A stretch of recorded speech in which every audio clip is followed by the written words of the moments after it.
evident. I'm the best I've ever been. Okay. So if they ask you how I feel, What's up? I'ma tell you I feel amazing. I feel blessed, that's evident. I'm the best I've ever been. Yeah. So if they ask you how I feel, What's up? I'ma tell you I feel amazing. I feel blessed, that's evident. I'm the best I've ever been. I am. So if they ask you how I feel, What's up? I'ma tell you I feel amazing. I feel blessed, that's evident. I'm the best I've ever been. That's right. So if they ask you how I feel, I'ma tell you I feel amazing. Ladies and gentlemen, how's it going? Yes, it is a Thursday. Sing Yes, it, son. this is Bear Down the Gridiron. You ain't, your screen is frozen. See that? That's what you get. Sing it, son. That's what Yeah, I you're get. frozen. See, you can't even see you. You can't even You see, you thought you thought I was BSing you. I said technology had been ruined with me. What I told you. What I told you, son. What I told you. Kicking your butt today. You thought I was full of crap. What I told you, son.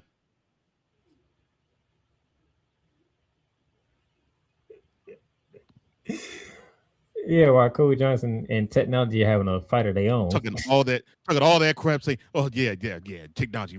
No, technology throwing me a middle finger.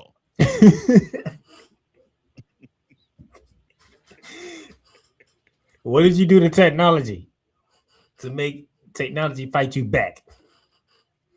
Appeal. Really? Oh, that's what you get when you have a co-host like me. Cole Johnson is fighting with technology. What a way to kick off the show. You gotta love it. You got to love it. But yes, we are here on a Thursday because it had some scheduling issues job-wise for yesterday, so we could not go live yesterday. So I was like, but y'all was gonna get your episode. I was gonna make sure y'all heard from us when it came to the college football playoffs and what took place during Selection Sunday, which is looking forward to that. We will definitely get into the Sherrone Moore situation that's going on. That is very interesting, to say the least. And you will also get, I have picked 5 bowl games outside of the college football playoffs that I feel like you should watch just to get you through the bowl season, so to speak, because let's face it, we really don't. Do most of us really have bowl games we watch that much? Just throwing that out there. But we got you covered today. We're gonna get you going today, and I'm going to enjoy this so much that I can't wait. So whenever my co-host start fighting with technology, I think we'll be set to go. But to this point, he's fighting with technology, so we don't know what's going to happen.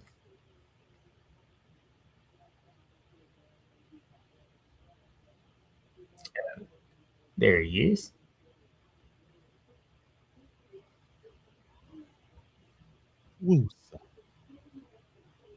Yep, you're still fighting with technology.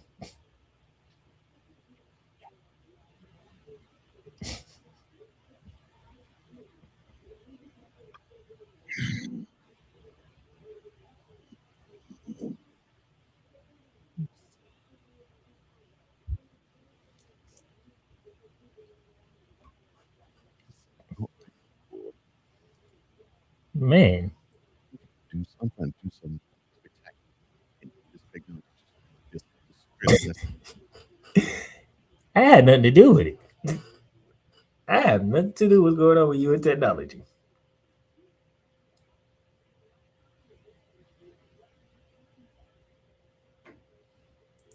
As he continues about my man Victor's in the chat. Time to feel amazing with bearing down the grinder with the playmaking coach. What's up, Victor? How you doing?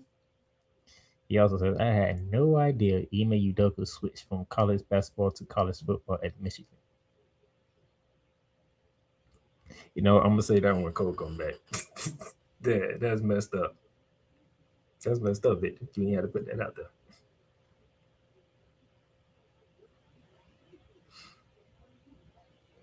You did not have to put that out there.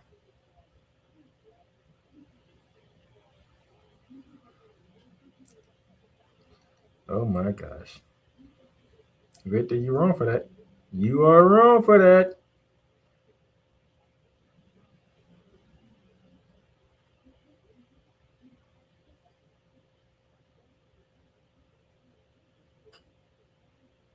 Oops. What a start. What a start to the show. And you know he's gonna come back and blame me. For whatever reason.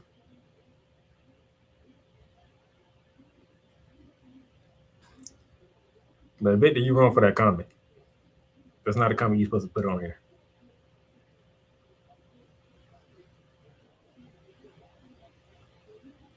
That's not a comment you're supposed to be putting on here, Victor. It's the third time the charm. It better work now. You getting there. Which one?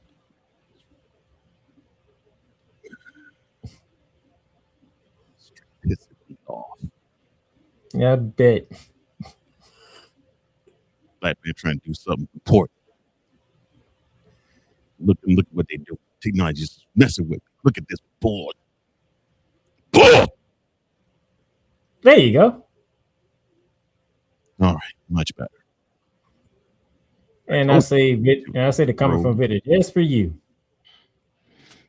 I feel like A3 or Victor Lock or Vicala.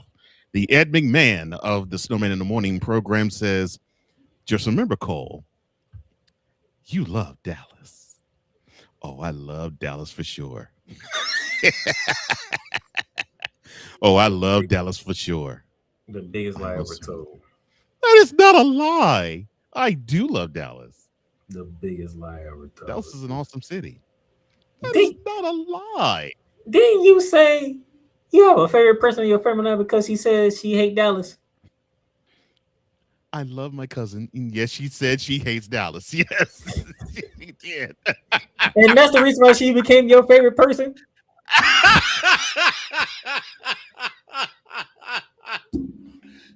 And she said it with passion, too. Not being for me to bring something that happened on Sherrone Lane South over to Grand down and Gridiron. She said it with passion. I was like, so I've been to Dallas many times. I hate Dallas. I'm like, yes.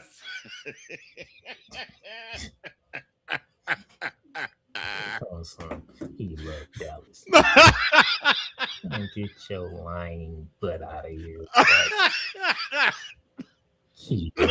gotta talk to her sometime soon. That was, oh my gosh, that made my night.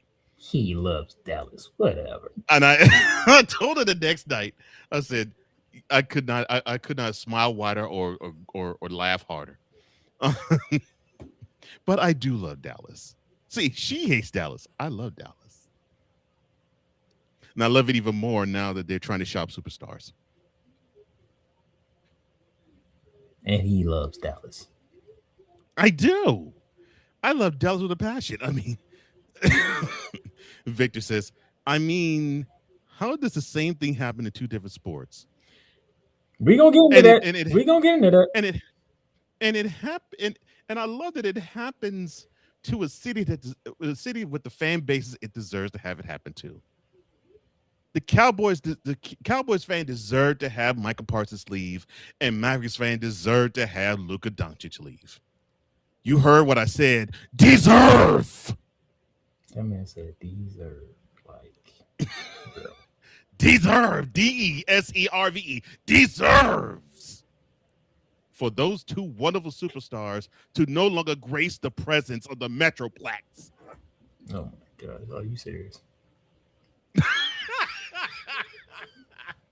Like, yes, I am. All right, we have business to tend to, so we'll no. This is business we did to do right now. we're already almost 12 minutes into the show. We didn't even get started. So you and technology okay, were fighting. fine. We'll talk of business. We actually had an Big 12 championship game in Dallas. Well, technically Arlington, but still, home of the Cowboys. I got you. Yes, that's what I'm saying. I love Dallas. Exactly. So we're talking business right now. I mean, to have two superstars no longer grace the presence of the Dallas area, that's straight up gold right there.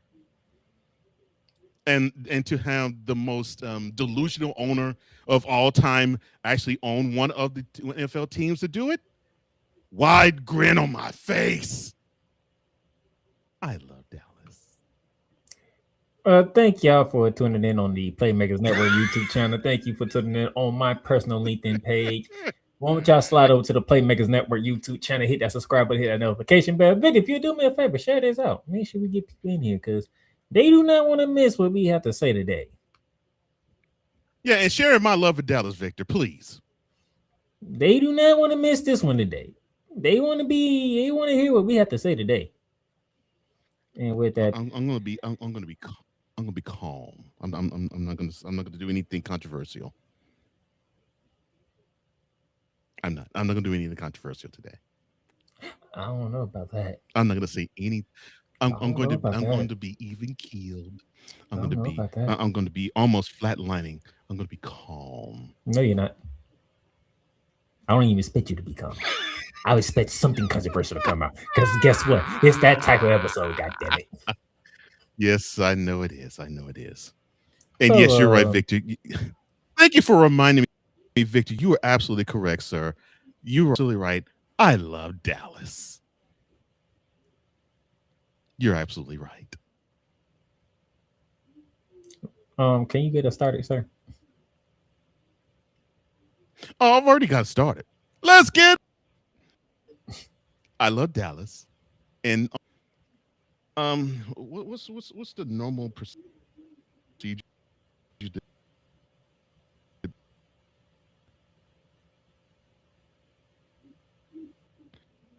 teams do when they want? Yeah. I said, let's go no huddle. Yeah, I know. It's the fact that you and your technology still fighting each other.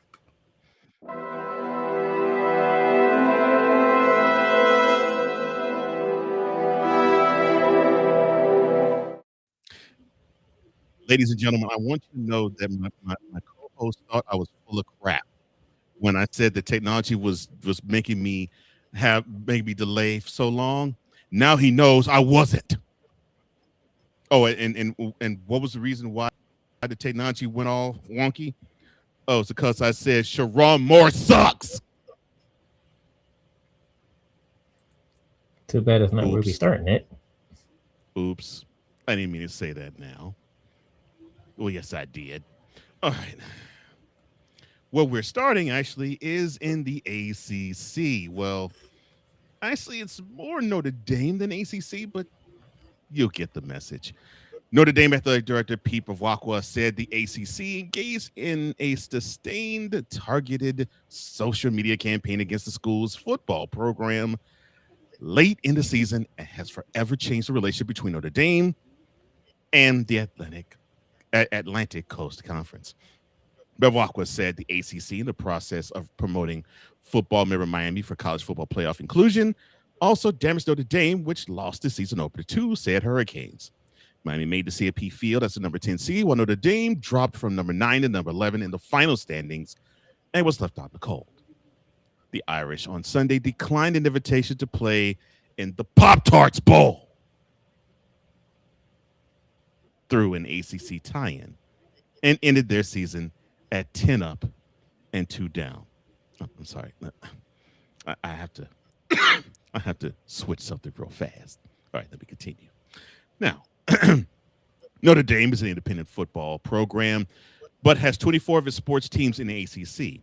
Back in 2014, the Irish entered into a scheduling agreement with the ACC where they play at least 5 conference members per each season. Bavacqua had this to say about the tenuous relationship now between Notre Dame and ACC. Quote, I understand they have to stand up for their teams in football. We just think there's other ways to do it, and it has created damage. I'm not going to shy away from that. And that's just not me speaking. People are a lot more important at this university than me feel the same way. So I think it has done some real damage. And I think the ACC knows that. Close quote. Bavakwa outlined a multi-week social media campaign during which he communicated with the ACC. Now, he said in an initial post from the ACC's official X, former Twitter account that appeared on November 10th, which included a side-by-side comparison of Miami and Notre Dame, caught his attention but attributed it to an individual staffer overstepping. He said the following, quote, "Quite frankly, I was kind of expecting a phone call saying, hey, sorry about that. It won't happen again. But then it did happen again, and we started to communicate with the ACC, texts that I sent, emails that I sent, and it continued to happen." Close quote. Your thoughts on the now icy relationship between the ACC and Notre Dame? Go to the Big 12. Go to the Big 12. There's a reason why I put both on the screen together. I know. So, all right. So you don't have anything to say individually about this one? Because they all tie together. I know it ties together. I know how your evil scientist brain works. Evil? There's nothing evil about me. Well, it's nothing evil about me, but that's what you call me. Oh no, we have evidence, and I have two people in the chat that can agree with me about when it comes to you, sir. So yeah. I'm going to let that slide. Victor and Mr. A Pizzle, who is joining Bear Down the Gridiron for the first time. Oh God! Oh, what's up, A Pizzle in the house? Oh my gosh, it's good to see you, man. To confirm that you're not only a mad scientist, but you're an evil scientist at that too. I don't know what you're talking about. I am mad, yes. Evil, never. No worry, I got Victor and A Pizzle. They'll vouch for me. Okay, so it wasn't just the ACC that had commentary or comments directed toward Notre Dame. The Big 12 commissioner, Brett Yormark, took issue Tuesday with Notre Dame athletic director Pete Bavakwa's criticism this week of ACC, and he called his behavior, quote, egregious, close quote. After Notre Dame was left out of the college football playoff field in favor of Miami, who, of course, had a head-to-head victory against them, Bavakwa accused the ACC of favoring the Hurricanes over his school on social media and in league programming. All right, hold on. You think I'm evil now? Bavakwa, your team lost against them. What is wrong with your son? What the implants ain't working, son? Come on now. 2-2, son. 2-2. But then again, I thought you were supposed to be calm today. You have no even though you belong to one of the quote most prestigious schools in the country, close quote, you're possessing a brain matter the likes of which maybe Antonio Brown would be jealous of. I digress. Yormark, speaking at the Sports Business Journal's Intercollegiate Athletics program on Tuesday, took aim at Bavakwa, saying that he, quote, is totally out of bounds in his approach, and if he was in the room, I'd tell him the same thing. Close quote. Yormark, no, you wouldn't, son. You'd open the pockets, say, throw the greenbacks in it, and then move on your merry way. I'm sorry. As you can see why I just told you, go ahead and go to the next article. See, I know what I be doing. I never doubted that. I know you set this up for me too, but still. All of Notre Dame's varsity sports, other than football, belong to the ACC and has since 2014.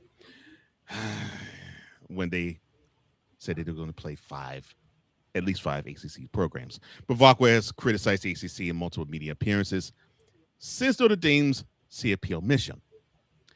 Now, the ACC commissioner, Jim Phillips, said in a statement on Monday that the conference stands behind its efforts, quote, to support and advocate for all 17 of our football playing member institutions, close quote. Bavacqua, the school is Alabama, not Miami. Okay, I'm sorry. I'm so sorry. I should not lose all decorum. Playmaker, your thoughts on Bavacqua talking ill about the ACC and the Big 12 commissioner and the ACC commissioner clapping back on Bavacqua? Who won 27-24 back on August 31st? That would be the Hurricanes. Hmm. And they were up 24-7 going into the fourth quarter. Hmm. Who does the Hurricanes represent? The Atlantic Coast Conference. Who does Notre Dame represent? Themselves. So you're saying Notre Dame is not a part of a conference? That is correct. They lost to Miami, who is part of That's a conference, and that conference being the ACC. That is correct. And the athletic director feels some type of way about the ACC defending a ACC school. Yes. You jackass. What in the all types of blue? Look here. What do you expect? God. Because, oh, and by the way, thank you, Stephen A. Smith, because that man loves money so much that he throws out numbers. You know how much money did Notre Dame Fighting Irish get on a football media deal? $50 million.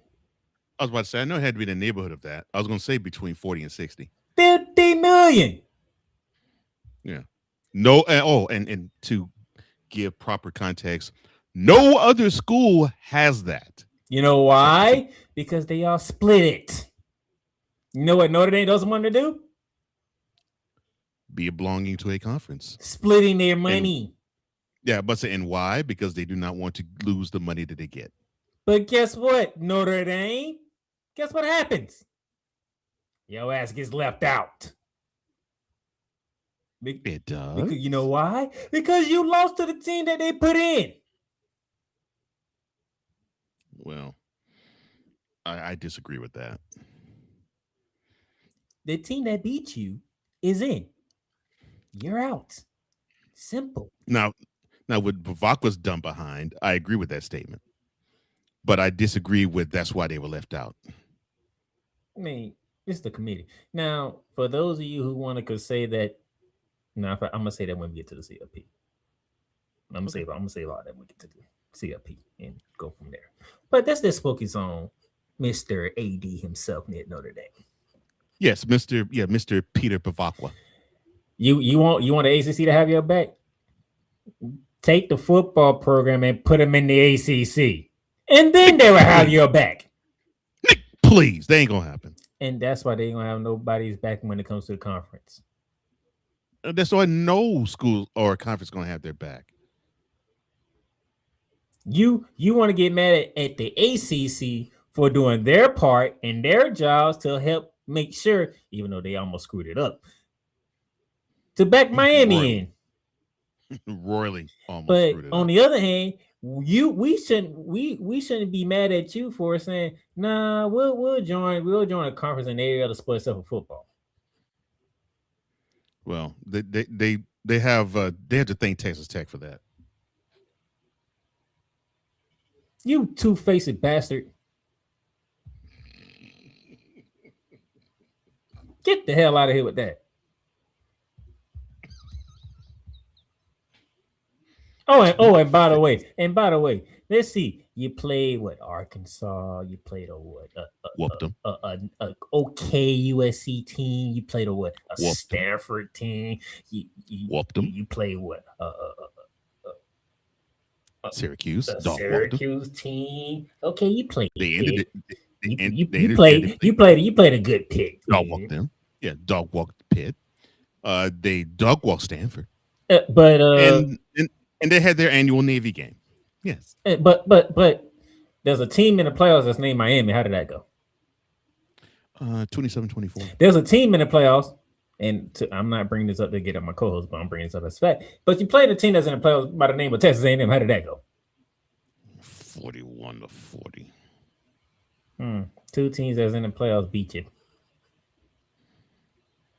But I know for Block what you're saying. But we lost only by combined score of 4 points. And we won every other game besides that. But Mr. Johnson, what is your favorite saying when people bring stuff like that up?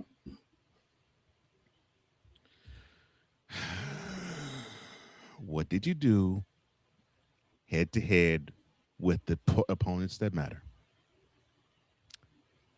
You choked. I'm sorry. I don't have any sympathy for Notre Dame in that regard. Mr. Johnson don't care if you lost by 1 point out of 100 points. It doesn't matter to Coach Johnson. No. An L is an L. And guess what? Notre Dame took one to Miami. Maybe if you didn't take one to Miami, you'd be having a different conversation. Mm-hmm. But you took one to Miami. So guess what? You're out. Moving on. Well, I do agree they're out. But Bavakwa, your ire is directed in the wrong direction, son. Take the L that you took to Miami and dap them up and say, all right, the you deserve to be in.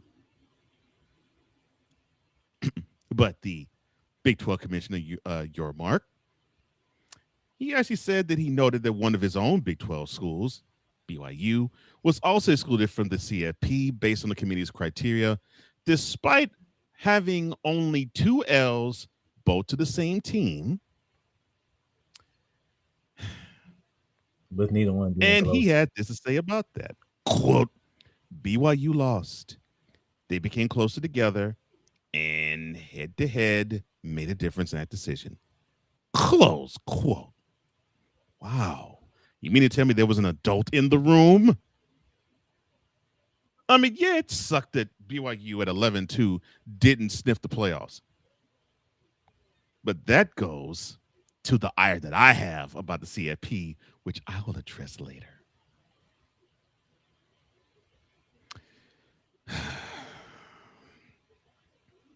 Staying with the ACC to a degree, but we're also going to address the SEC as well. Georgia announced Wednesday, today, that Louisville agreed to cancel a home-and-home series starting next year, ahead of the SEC announcing next year's college football schedules on Thursday. The Bulldogs also said NC State, yet another ACC team, agreed to cancel its home-and-home series for 2033 and 2034. Georgia had this to say, quote, the teams will look to play each other in a neutral site game on a later date, close quote. Both the SEC and the ACC will be playing 9 league games starting next year. Louisville Athletic Director Josh Heard, had this to say about the cancellation. Quote, recent changes to our home-and-home series with Georgia are another example of the scheduling adjustments that come with today's evolving college football landscape. Close quote. Heard said that Georgia told Louisville of its need to opt out of the 2026 game. Now, without a mutual agreement, Georgia would have owed Louisville a $1 million penalty for canceling the game, and the Cardinals would have forced the Bulldogs to host Louisville in the 2027 season or pay another buyout. See, I told you these schools be writing checks, and the school that received the check says, we thank you. Now don't whoop us too bad. That's what Louisville was saying, or was going to say to Georgia if this would not to happen. Louisville also faced buying out another non-conference opponent to manage the expanded ACC slate. That's why Georgia and Louisville will try to schedule one game at a neutral site sometime next decade. Your thoughts on Georgia and Louisville saying, we're not going to play each other. You scaredy ass punks. Wow. So harsh play, man. Nah, you want to cancel the game? Cancel that goddamn Sanford game, Georgia. No.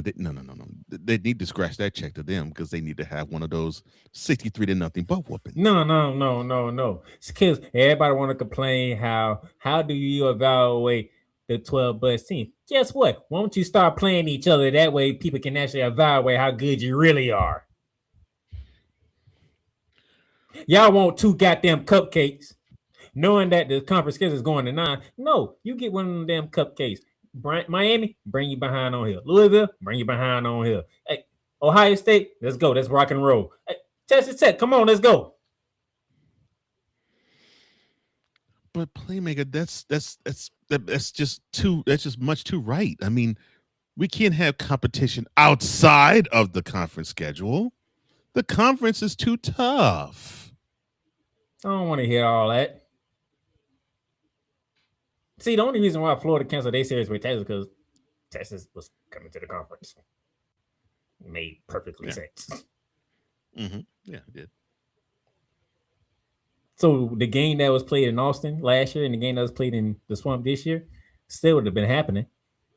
But it was the fact that, y'all joining our conference. You just wait. Get rid of these cupcake teams. Play some hard teams. Thank you, Texas, Ohio State for playing each other. Thank you, Texas and Michigan for playing each other last year. Mm-hmm.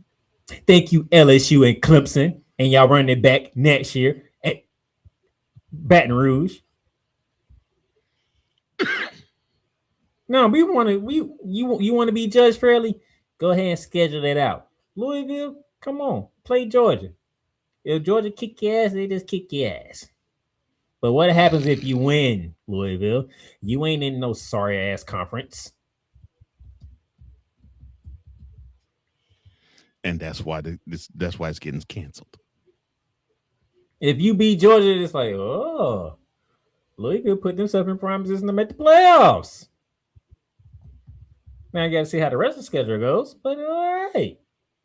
You can be like Miami. You beat Notre Dame to begin the season, and how everything shaked out, Miami gets in, Notre Dame doesn't.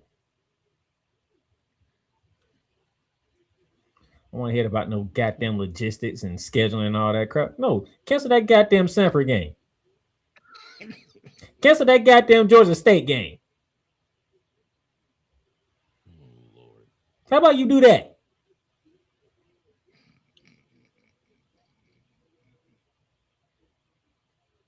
And y'all gonna cancel Louisville.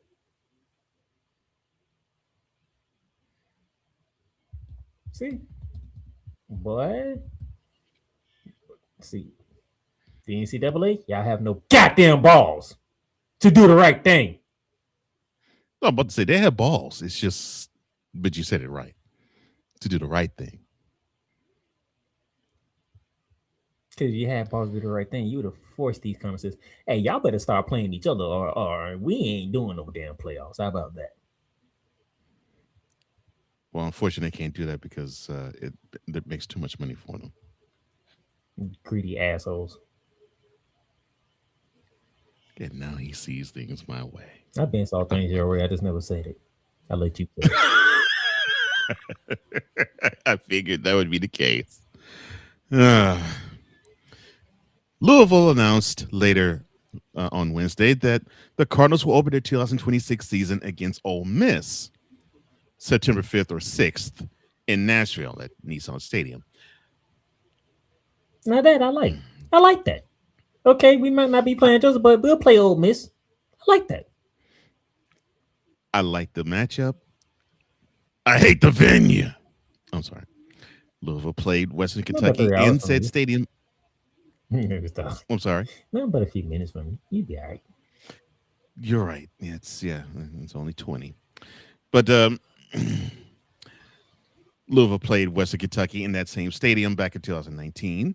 Ole Miss beat Louisville in 2021 when they played in Atlanta, the program's only other meeting. Harrods had this to say about what is going forth. Quote, Jeff Brom, of course, is the coach of the team, has never shied away from playing a challenging non-conference schedule and is always willing to face anyone in the country. Close quote. Well, that's because you do not have a program that is the top dog. Isn't that right, Georgia? Kirby, stop bull. Bull spitting? Yeah.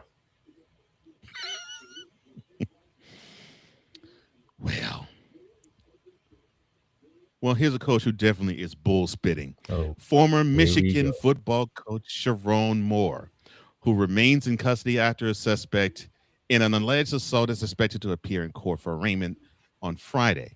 This is coming from the Pittsfield Charter Township Department of Public Safety. And they announced this on Thursday. The Washtenaw County Prosecutor's Office told ESPN that it does not expect a decision Thursday on whether to file criminal charges against Moore. Authorities have yet to release details about Moore's arrest other than to say that he remains under investigation. Oh, and for those who are under a rock, Sherrone Moore is no longer the Michigan head coach because he got fired for the crap that we're about to read. Moore was incarcerated at the Washtenaw County Jail on Wednesday, just hours after he was fired after the Wolverines football coach for having what the school said was an, quote, inappropriate relationship with a staff member. Close quote. Lord have mercy. Let me continue. The school went on to say the following. I'm sorry. The prosecutor went on to say the following. Liz Mack, quote, the matter involving Mr. Moore remains under active investigation by law enforcement, and as a result, we do not expect charging decisions or an arraignment today. Mr. Moore remains in custody at the Washtenaw County Jail. Close quote. Pittsfield police released a statement Wednesday night saying that they responded to a 4:10 p.m. call to the 3000 block of Ann Arbor Saline Road, quote, for the purposes of investigating an alleged assault. A suspect in this case was taken into custody. This incident does not appear to be random in nature, and there appears to be no ongoing threat in the community. Close quote. Now, Moore was initially detained by police in Saline, Michigan on Wednesday and turned over to authorities in Pittsfield Township, quote, for investigation into potential charges. Close quote. Michigan fired Moore on Wednesday following the investigation into his conduct with a staff member, which they turned up nothing.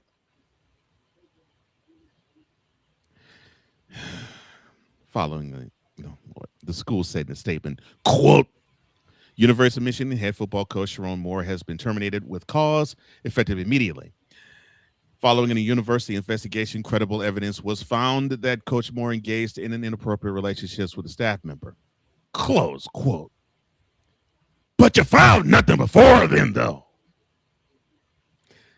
Your thoughts on Sherrone Moore getting fired, the alleged things that happened to him, and his arrest?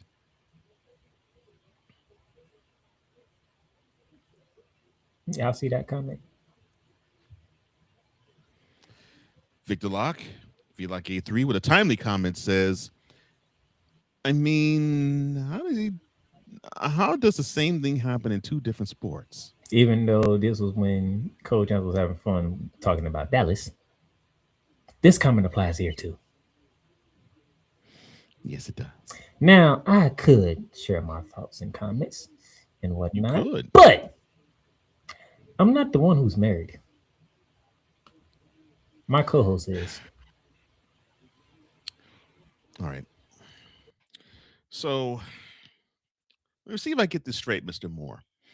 You have been married since 2015.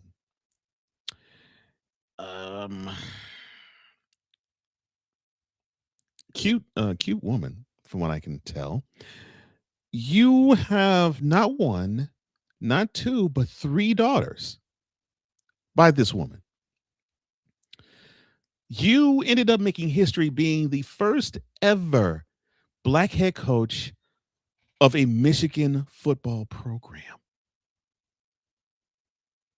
And you went to go skiing on the slope? Really, son? Come on now. Look, 15 years in the game. I fully understand it. Sometimes that temptation can be pretty strong. I'll admit that.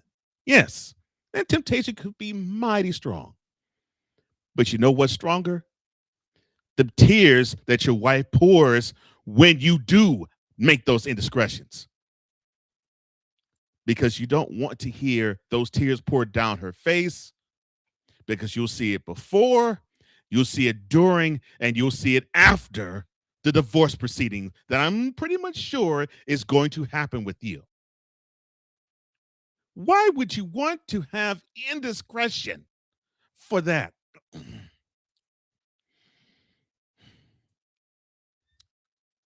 Here's the secret, son.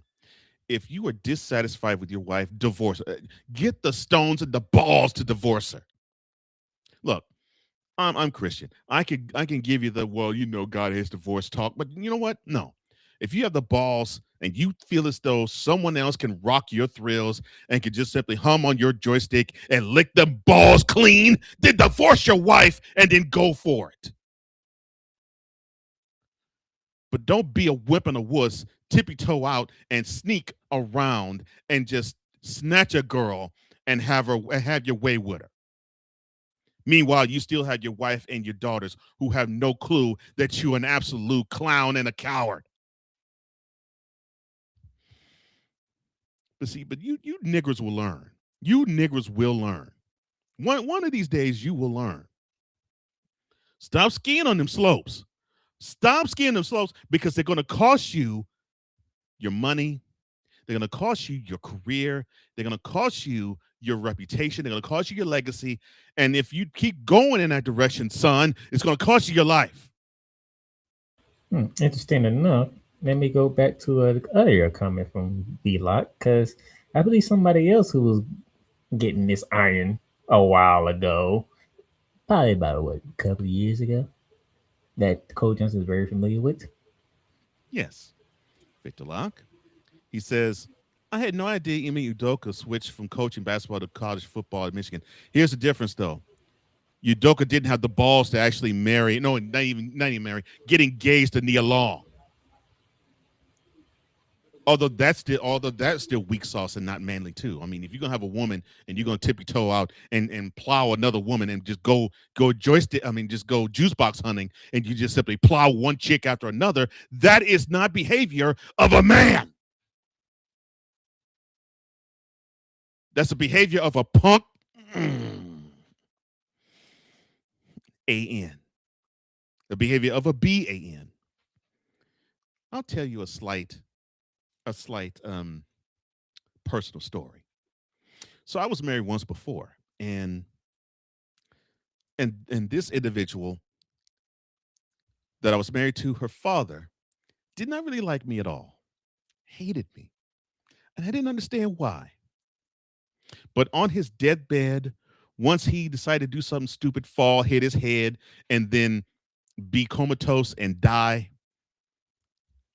it turned out that this clown, 30 miles away from where he had his home, he had a side piece and a then 17-year-old son.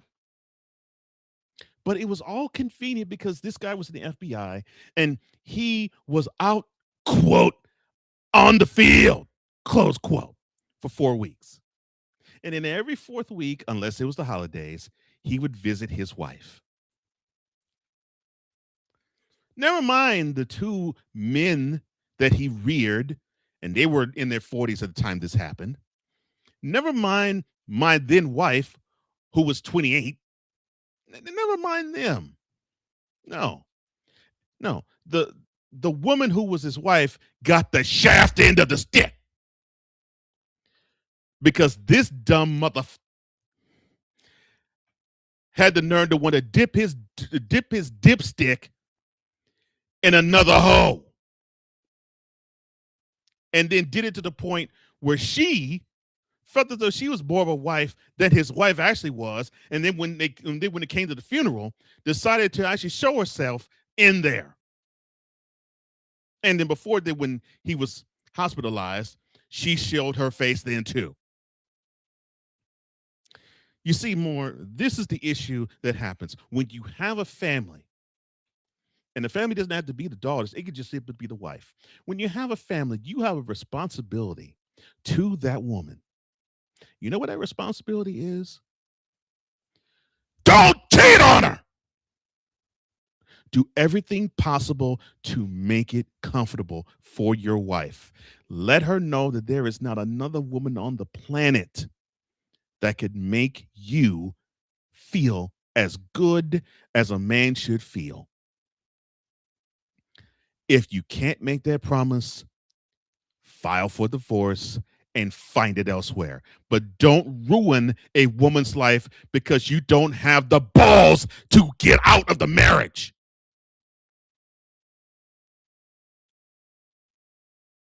We have whole tons of songs. Blues music is all full of songs of weak. See, I wish I could really be fully in myself because I would say what you are. Because I actually called the first father-in-law that I had a BAN, and I don't think you have to interpret too far as to what the B and the A and the N stands for. He was a BAN. He thought I was a BAN because he thought I would do the same thing to his daughter. But the messed up thing is he did the same thing to his daughter, not having sex with her, but showing that a man could absolutely be trash. You got 3 daughters, man, and now they're going to think, and they're not even 10 yet, and they're going to think that men are trash like their father. How dare you do that? You're supposed to be an example to them, not an example of what not to do as a man. Because now forever, they're going to think, I hope I can find a man that's worthy of me and is not as dusty and dirty as my daddy was. You're supposed to be, I want somebody who is like my father. And if he doesn't measure up, I can't be with him. That's the standard you're supposed to be. Moore, what's wrong with your son? And all for a snow bunny. Man, you know better than Shannon Sharp. The only difference is that Negro don't want to marry a chick. He just wants to brag that he can bag 17-year-old white women and white girls and be proud of it. Because he's like he's still 25 and say, I can still pull trim. No, dummy. No, numbnuts. You can pull something that doesn't care about you. And if you're not careful, what bleeds you dry. And you deserve to have her bleed you drier than you already were. Yeah, I said it. That's right, Sharp. You deserve to be bleeded dry even further because that was stupid of you to even do something like that. And you older than this dummy. And you're doing sophomoric stupid crap. Now, Moore, you don't have the excuse because you actually did wife a woman up and you had 3 daughters by this woman and you decide to show that you have no penis discipline. Zilch. 0. All because you thought you was a big man on campus for real. Well, unfortunately, son, no matter how big your joystick is, you come up very, very small. Believe that. Pissing me off. You know, hearing the allegations, hearing what possibly took place, I can feel any type of way I want to feel. But forget the allegations. Forget the what could be fashion and what's not. Why? Why? Just why? Go home. You got a family. Take your ass home. You need to bang something, that's what you have a wife for. But no. You had to go outside the marriage. And it had to be somebody that was on the Michigan staff. And apparently you got her pregnant and then you had to pay for the abortion.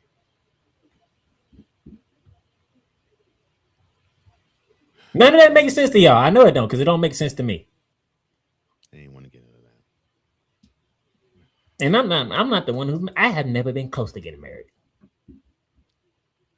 And yet I ain't have the common sense. Just no. Just go home.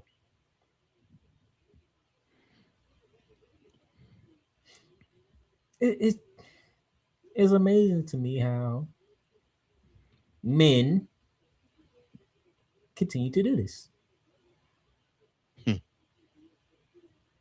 What's the point of getting married if you want to plow somebody else? What's the point of getting married when you want to plow 5 other women? What's the point of marriage? You want to know why men of my generation and down below are getting married at a lesser rate? Because This example here. this is one of the reasons. I'm not committed to nobody. That's a small part of it. There's a lot more things I can say for the reason why men of my generation and Laura are not getting married, but that's not the topic of discussion.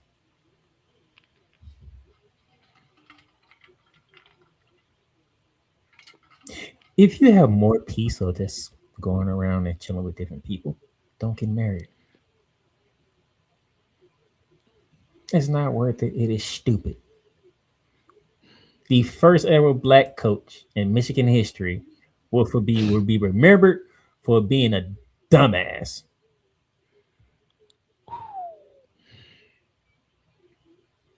A dumbass. And now you know what they're gonna say? The only reason why you got the job because John Harbaugh wanted to make sure you had the job. Mm-hmm.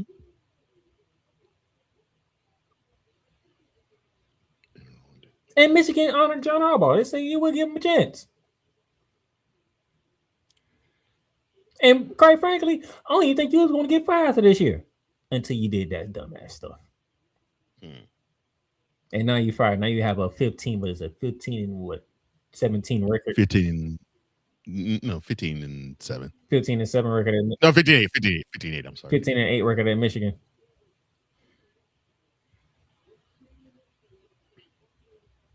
You have to lead the program with a 15 and 8 record, and you will be remembered because you decided to get a staff member pregnant.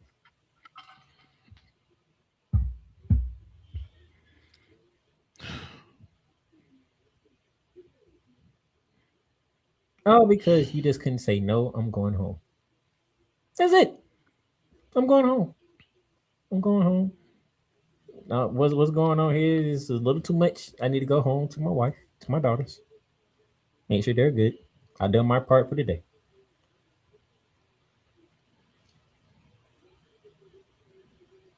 And you know the crazy thing about it, I do believe your wife, she looks white.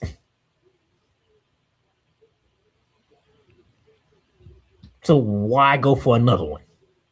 You already got one. Good enough. Makes it even more stupid.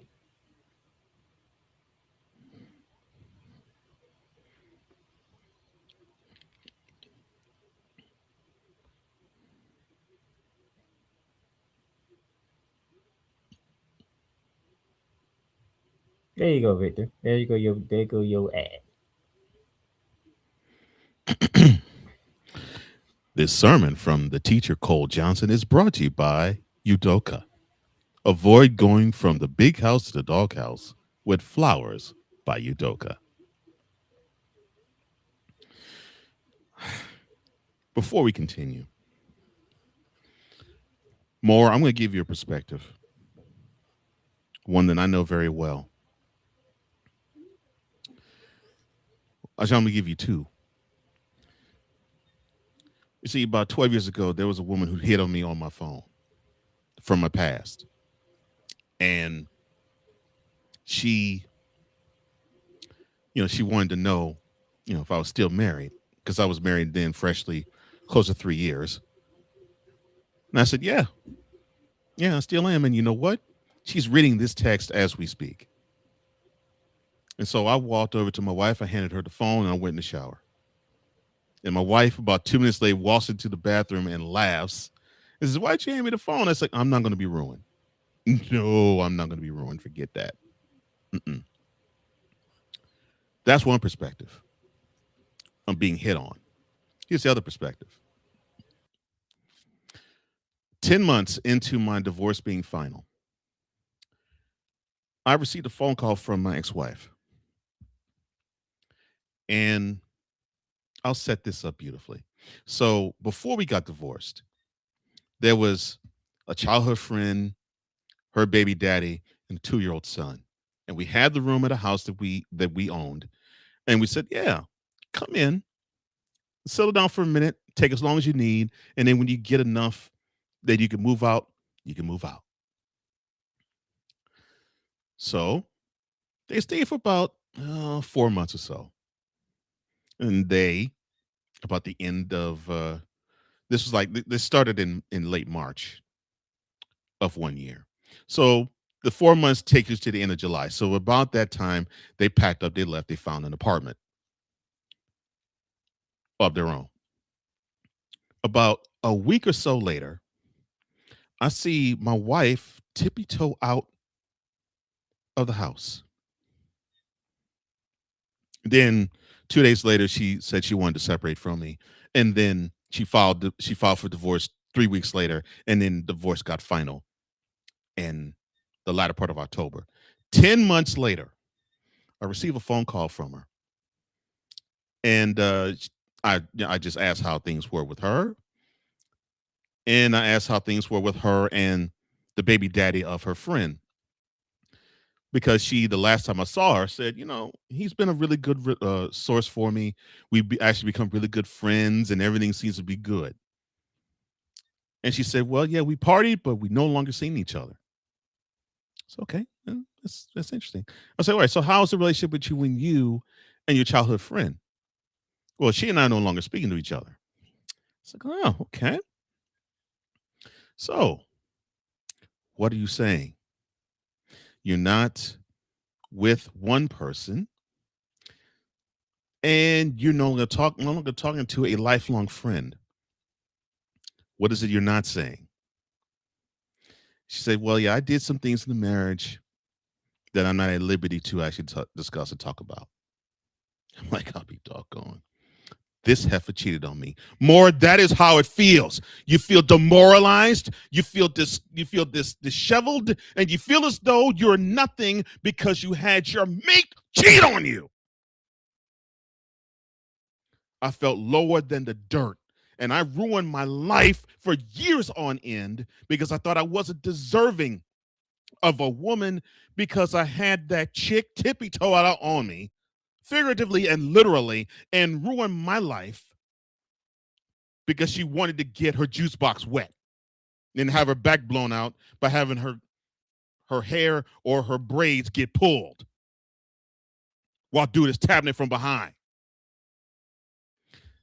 Your wife is going to be replaying all of that in her head, son.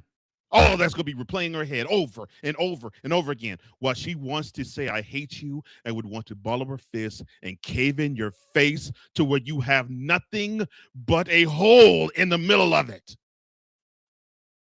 Congratulations, son. You have made history, and you, by your own actions, have ruined it. Congratulations in ruining your home. Happy home no more. Even if your wife takes you back, she's still going to think, when is the next time he's going to tippy toe out on me? That is if she doesn't say goodbye to you, sucker, because that's what she should do.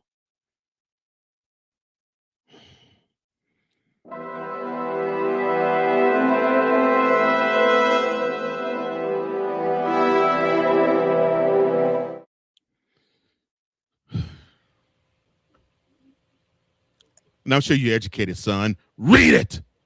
Read it. That's what you get.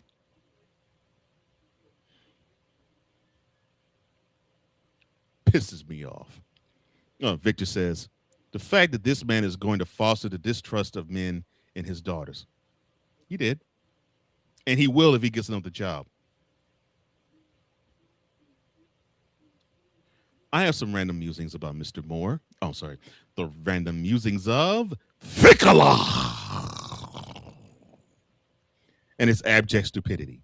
And I look forward to hearing those random musings. Speaking for someone who is single and hoping to find Miss Right, or Mrs. Right for him, I'm confused as to why staying true to your wife or girlfriend is so darn hard. And that's been an issue since before we were all born. And a comment that I have 1000% agree with because I felt it too. Victor says, the worst part is you don't feel like you were good enough. And that's exactly how I felt with my ex-wife. I felt like I got spat in the face by that heifer. Cheating and feeling low to the dirt is one thing. Being cheated on is another. And it doesn't feel good. And I'm more than a man. I'm fully a man to say this. I've been cheated on twice in my life. Not a good feeling. Because that's exactly how you feel. Not good enough. We're going to take a break here. Gather ourselves together because if you thought that was Mr. Johnson or myself going off, wait till we start talking about how the playoffs broke down. But first, and good thoughts. A recap of championship week. Hey, Eagles fan. Join my man Cool McCain and a host of others as they break down every single game, every single week in an objective manner, and also from a fan's perspective as well. Remember, this cast feels just like you. Nobody likes you. And you don't care. Fly, Eagles, fly. Eagles Elite Podcast.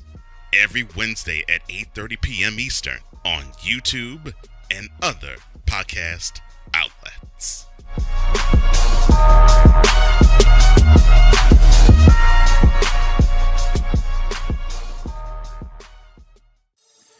Shop hats and official sports gear at Lids.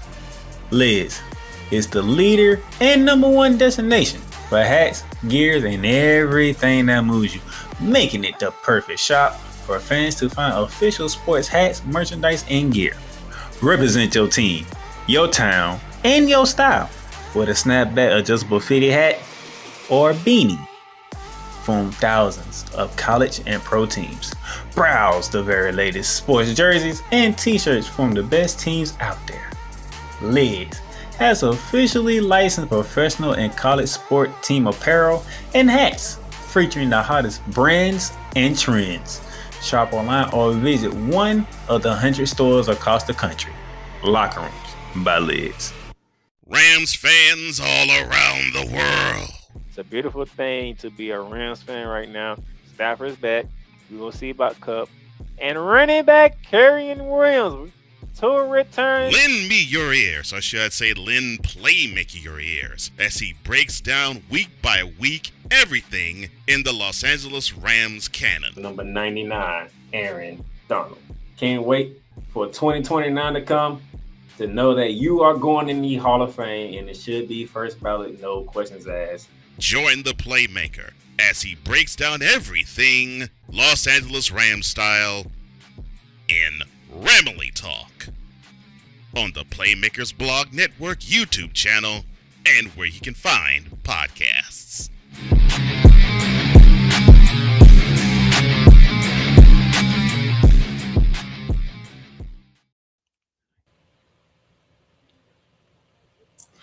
Before we continue on, Victor had this to say during the break.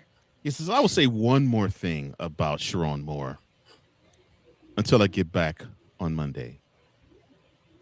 Mr. Moore, wherever shame is, go find it. I like that.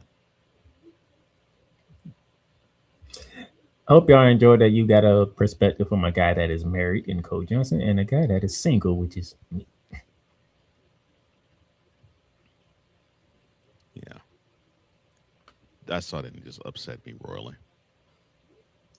But now we move back to regular scheduled programming, and we have a gridiron roundup for championship weekend.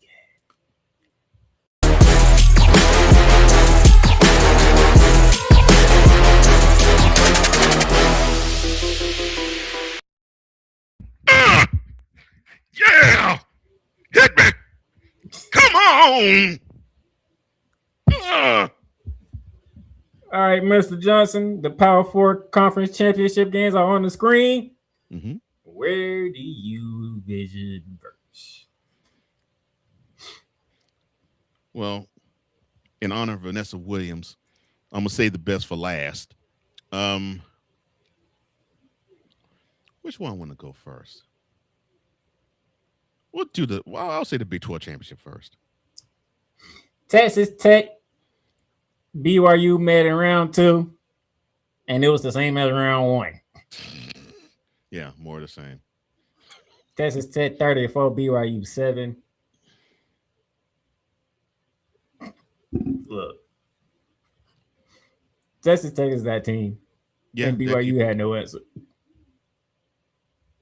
BYU had no answer for them whatsoever. It was just flat out, bruh, we are better than y'all. We gonna show you that we better than y'all, and there's nothing you can do about it.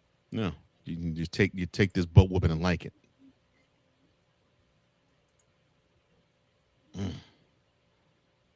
That's messed up, but hey, this is par for the course. They just weren't good enough. That's how that rolls.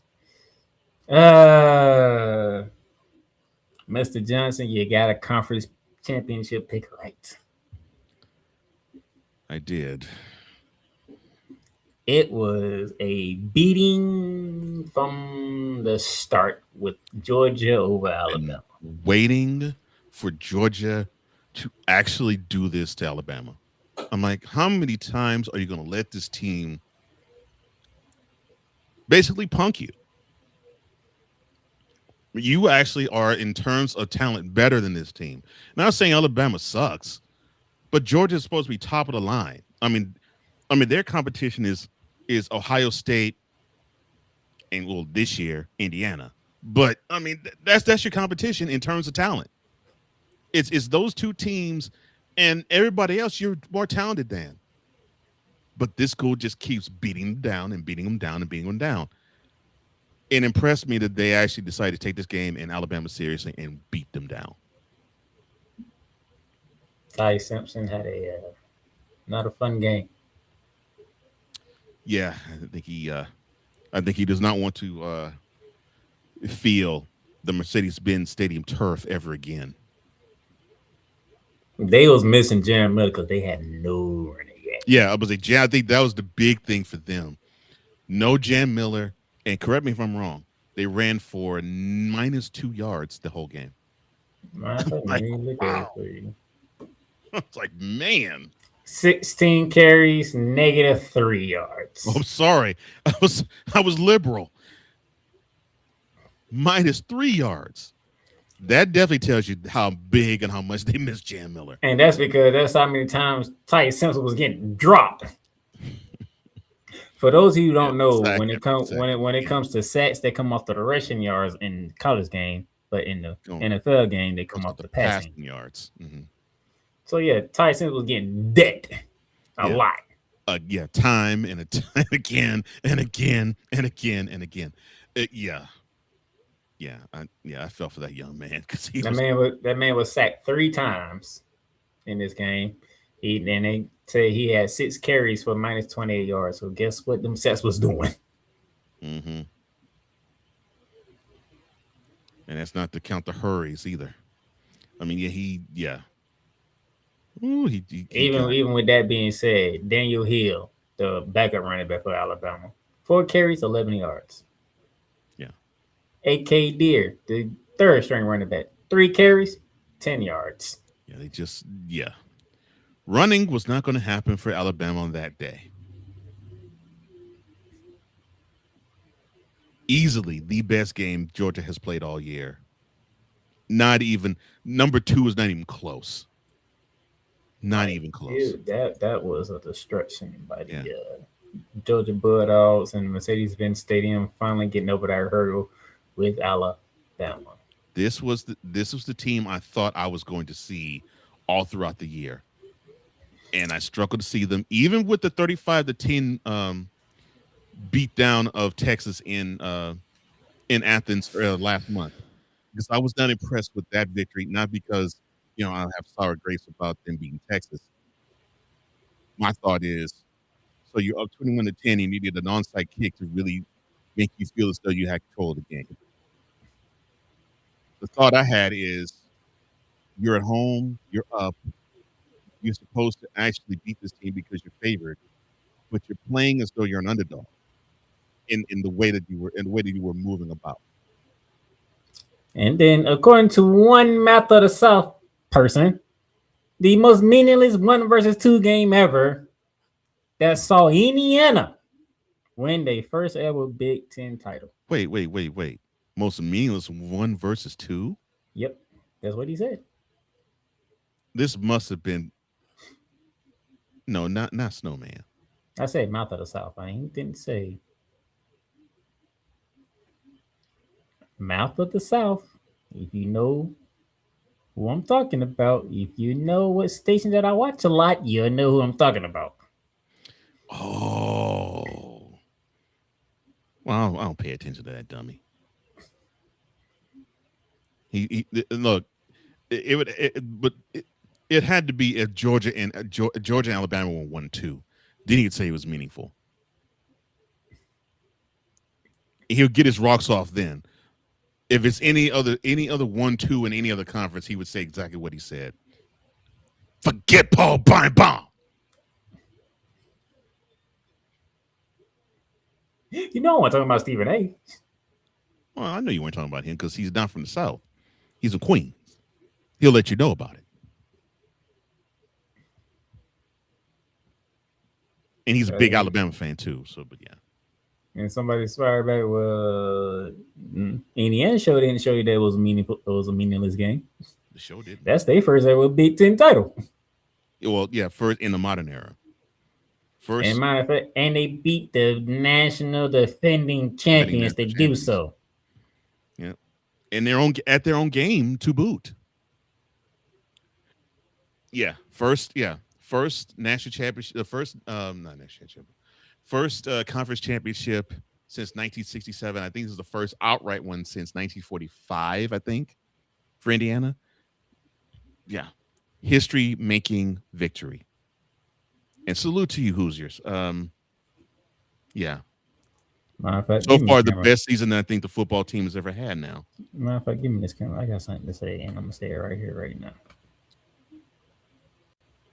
Now, we don't talk Heisman on this show, okay? We analyze the game. We talk about the game, but we don't talk Heisman. But guess what? Your Heisman Trophy winner? Fernando Mendoza, and there's nobody else. Thank you. Nice way to team up with me. Quarterback, for those who don't know who he is, he's a quarterback for Indiana. There's nobody. They might as well not invite anybody else to New York Saturday. It was really between whoever won the game was going to win the Heisman. Basically. But really, you don't look downtown at Athletic Club in New York. Don't invite anybody else. Just have Mendoza just walk up in there and you say it was a unanimous vote. Because it'll be inconceivable to think anybody else is going to take the Heisman this year from him. If I remember correctly, you have the two quarterbacks from this game, and Fernando Mendoza and Julian saying, you have Jeremiah Love and Diego Pavia. Yeah, Diego Pavia, which he had a really good year. For those who don't know, he's the quarterback for Vanderbilt. He had a really good year too, but come on. I mean, Fernando Mendoza not only had the team and the record, but he had the Heisman moment too to boot. So I'm like, yeah. Mm-mm. And then the man said he was saving the best for last, and I knew what he was saving for last. Cool McCain, if you're watching, doomsday happened in the ACC. I can't believe this. I can't believe this. This serves the ACC right. So they decided to invite Duke into the dance because their 2 losses were the most favorable of all of the 2 lost teams that were in the conference, including Miami. And I think just about everybody thought that Virginia not would coast, but would actually beat Duke, since they already did it early in the season. And then we get Duke beating Virginia and Charlotte in overtime. And Cool last week on the program said 2 scenarios need to happen. Well, 3 actually. BYU needs to lose, Georgia needs to win, and Duke needs to be the ACC champion. He got all 3, and his school, which is Miami, got in because of those 3 things. He didn't want the third one. And one other factor, but I'll save that for later. He didn't want the third one. What, Duke winning? Because if Virginia won, they were going to be in. Miami was still where they got in because, and I would explain when we get to the CFP, but Miami would have got in anyway. But the fact Duke won, cool thing was if Duke was to win, he was afraid of the ACC being left out. No. Period. No. Left out from the standpoint of conference champion, which he was correct. No. I get that. I get that. Period. He mean no ACC representative if Duke wins the ACC at all. Okay. That's what he was afraid of. I get that, but and I would have said this to him last week too, just like I'm going to say to you. Here's the thing. You're not going to have a 2-loss Miami team who basically is the best team in the ACC. I'm going to give a crap if Duke is the ACC champion in 2025. Miami's the best team in the ACC, and leave them out. 2 losses, you leave them out? Nah. Because if BYU would have beat Texas Tech, they're in. Whatever happened to Georgia, Alabama? If BYU beat Texas Tech, I'm not sure if Miami would have gotten in. No, I'm saying if BYU would have beat Texas Tech, BYU would have been in. Oh, definitely. Of course they would have been in. BYU would have been in. So the thing there would have been with Texas Tech would have been out. No, Texas Tech would have been in. And that's why, right. The question would have been would it had a top 4 seed? That would have been the question. Right. But just getting in, that's exactly. I'm glad you said that, because if both those schools were going to be in, mine would have been out no matter what. His thing was Duke wins the ACC. The ACC really screwed themselves. No, they still screwed themselves. But the committee looked out for them. Yeah, exactly. No, the ACC still screwed themselves. I would say that even if Virginia won this game, ACC royally screwed themselves. Dumbass type. But royally screwed themselves and got the result that they needed to actually show how stupid they are. They did it. They needed Duke to be the official 2025 ACC champion. I loved it. Because I didn't think this game had any bearing on Miami at all. To me, it was the SEC championship and the Big 12 championship, and both broke the way it did for Miami, and the committee also helped them out in that regard too. But that was championship weekend, and sir, this is how championship picks went for us. Wow.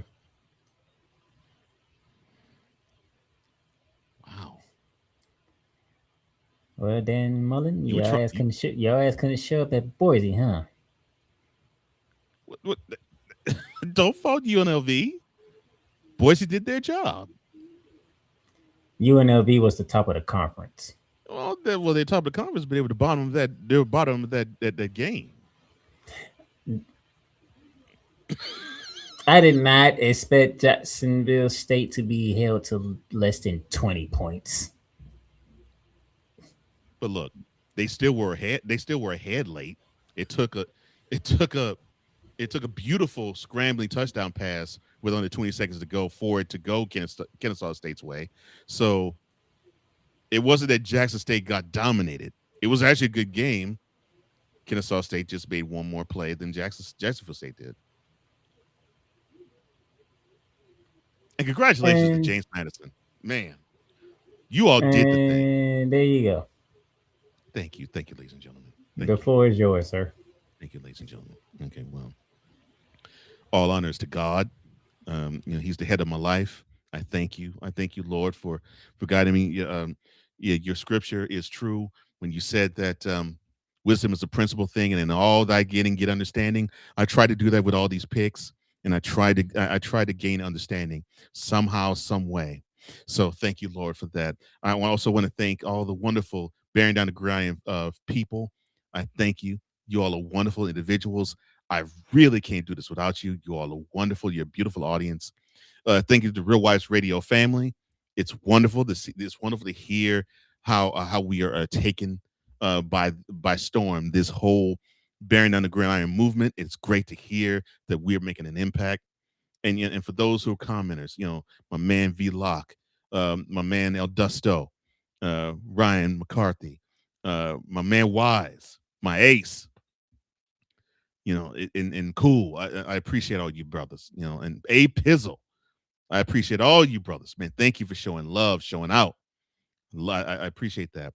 And last but not least, to my man Playmaker. This has actually been fun to actually do this for the first year. And, I had to sharpen how I was going to do this. It's like, I'm a little I've been a little rusty. I haven't really picked college games in a minute. I know the game, but I had to sharpen my skills just a little bit.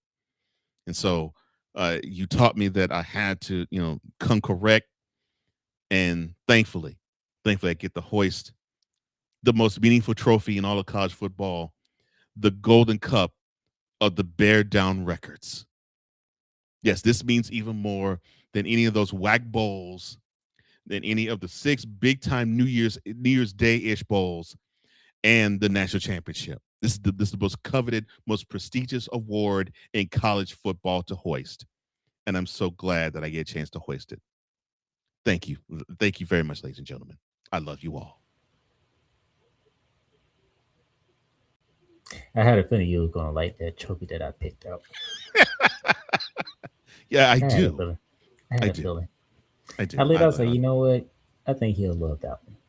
I do. It's nice. It's nice. I had to shout that. I had to shout that pick out. So yes, beautiful choice. Got me by 4 games. Well, I mean, you were doing good. Man, I had 2 weeks and I went 3-7. Well, I had 1 week when it was like I was putrid. Like you had 1. I had 2.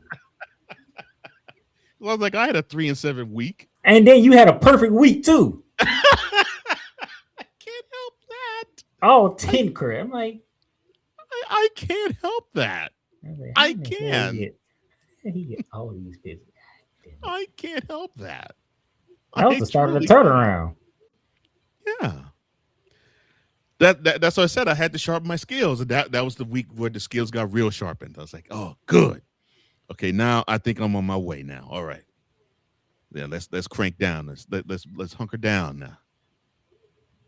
Now I'm looking like I'm an expert. Now I feel good. You almost at a 66 win percentage. I made a 63. I wanted to have a 2-to-1 ratio. Fell short, but hey, 98 and 51 is nothing to sneeze at. 94 and 55, nothing to sneeze at either. You know how many games we picked? 149 games. 149 games. Yeah. And trust me, I ain't picked the easy games either. No, I know. I mean, the only Now, some of them was easy because the other team was like really they didn't do their part, but but on paper the matchups weren't. and let's go back to you saying our knowledge of college football. We can look at a match and be like, normally this will be a game. This year, oh no, we know who's winning this game. Mm-hmm. Yeah, we find ourselves often saying that about anybody Ohio State was playing, and we started to say that about anybody that Indiana was playing.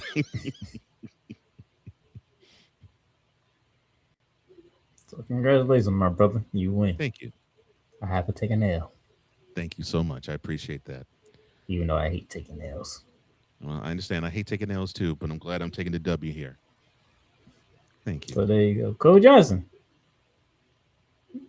the Bear Down Picks champion for 2025. It sounds so good. Bear Down champion of 2025. I appreciate that. Damn.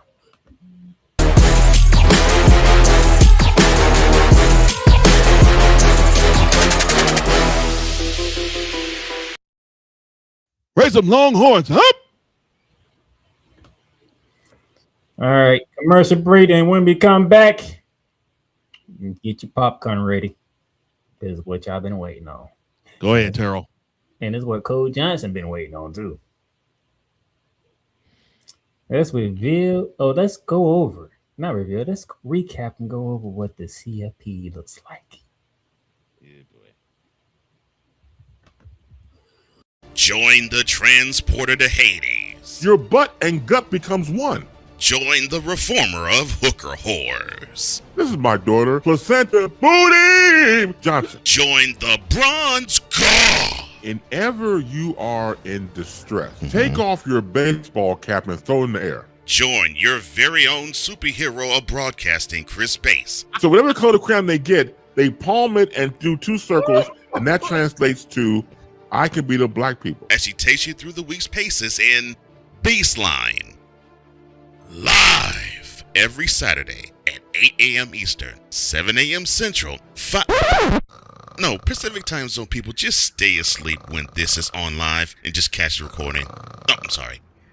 Exclusively on the Chris Bass YouTube channel.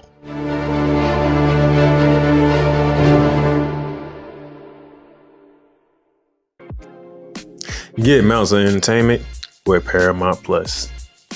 Stream new movies such as Mean Girls, Transformers: Rise of the Beast, and Good Burger 2 with Paramount Plus. Stream live sports such as the UEFA Champions League, the NFL on CBS, the PGA Tour, and March Madness. Catch hit CBS shows such as Fire Country, Ghost, NCIS, and more. But also catch exclusive originals with Paramount Plus such as Special Ops Lioness, The Family Stallones, and the hit series Halo. The new streaming home of Showtime.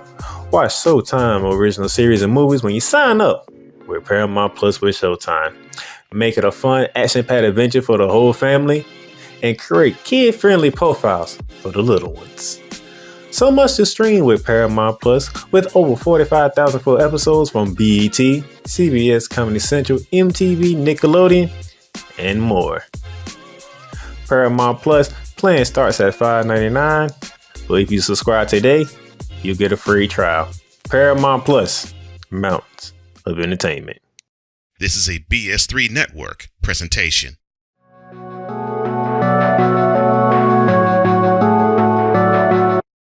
I want to do a TED Talk, but I don't have anything to talk about yet. I'm getting there. Life is for the living. We're not here that long. You can learn anything you want to learn without any money spent. What do I really enjoy? What do I really want out of life?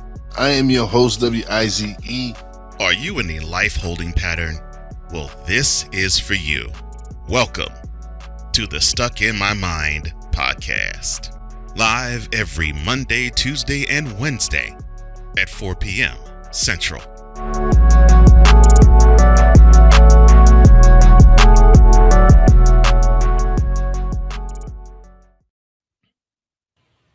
Shout out to you, Wise. Love you, brother. Welcome back to Bear Down and Gridiron on this special Thursday edition on December 11th, 2025. Now we get to have fun because what took place on Sunday, it was a no-win situation for these people. And I enjoyed it. I was like, yep, I know what we got going on here. So, the selection show happened, and this what happened. Your top 4 seeds who are receiving buys in the first round of play. It doesn't matter if you won your conference or not. Number 1, the overall number 1 team in the bracket is the Indiana, who is the Big Ten champions. Number 2 is the team that they beat for the Big Ten championship, the Ohio State Buckeyes. Number 3, the Georgia Bulldogs, SEC champions. And number 4, and it's something that nobody had on a bingo card, the Texas Tech Red Raiders. Nobody did. And guess what? We have no problems with the top 4. I don't. None whatsoever. I don't. The only, and I really don't have the issue with it. One of my boys talked about this. He said, he thought that Georgia should be 2 and Texas Tech should be 3, considering that they are the conference champions in their conferences, and Ohio State should probably be 4. But I'm okay with I'm okay with it. I'm okay with Indiana being 1 and Ohio State being 2, because it tells me that the committee wants to see them 2 play again, but to not meet any earlier than the national championship. I'm good with that.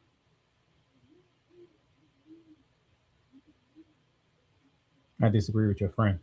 I have no problem with this. I disagree with him too, and I said that to him. I was like, I get what you're saying, but look, Ohio State. We're not going off of conference champions. We're going by your resume. Going by resume. And to me, the best resume was Ohio State because they were ranked number 1 from week 2 all the way to championship weekend. Please show me other than, of course, Indiana. Besides them, but even including them until that game, show me another resume that was better. No one can. So I'm with that. I'm with that. And so I disagree with them too.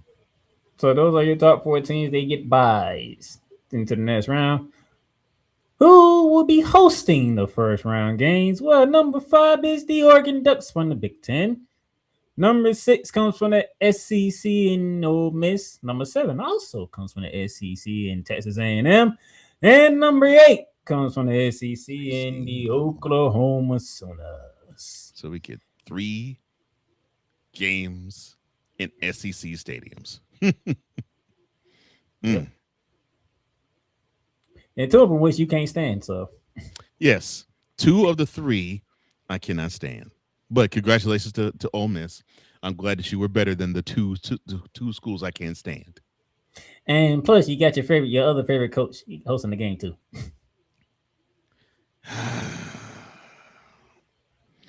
James Madison, if you really want to give me a birthday, I'm sorry, my bad.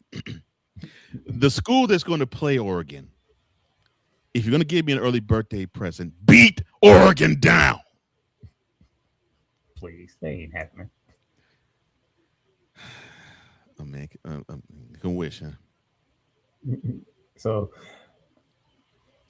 Eugene, Oregon, Oxford, Mississippi, College Station, Texas, and Norman, Oklahoma are the host sites.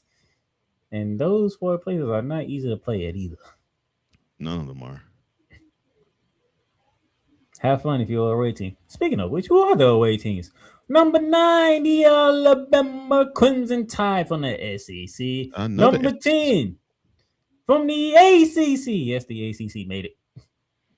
The Miami Hurricanes. Then you have not 1, but 2 group of 5s. And neither one of them we picked. And Tulane from the American Conference. Well, you know why I didn't pick Tulane. Yeah, and James Madison was on my list at number 2, but I was like, I think the Americans are going to take it this year, which I had the right conference. I just had the wrong team. Right. Yeah, no one had James Madison on their bingo card as to being in the playoff field. Thank you, Duke. Yes, and that is who we have to thank for that. Duke. Which I'm gonna get back to them in a minute. Who's left out?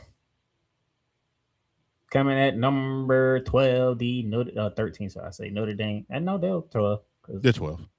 They still did. No, 11. They're actually 11 technically. 11. The Notre Dame Fighting Irish and all there. We ain't going to a bowl game. We quit. Oh, come on. Be more compassionate than that. I'm sorry, the AD messed all that up. Well, forget the lump head. Be compassionate toward them. I mean, Bavak would need to have a joystick stuff up his mouth. But besides that, be compassionate. For what? They don't want to cry and go home. I mean, Bavak between their leg. Bavak should have been like, and anybody.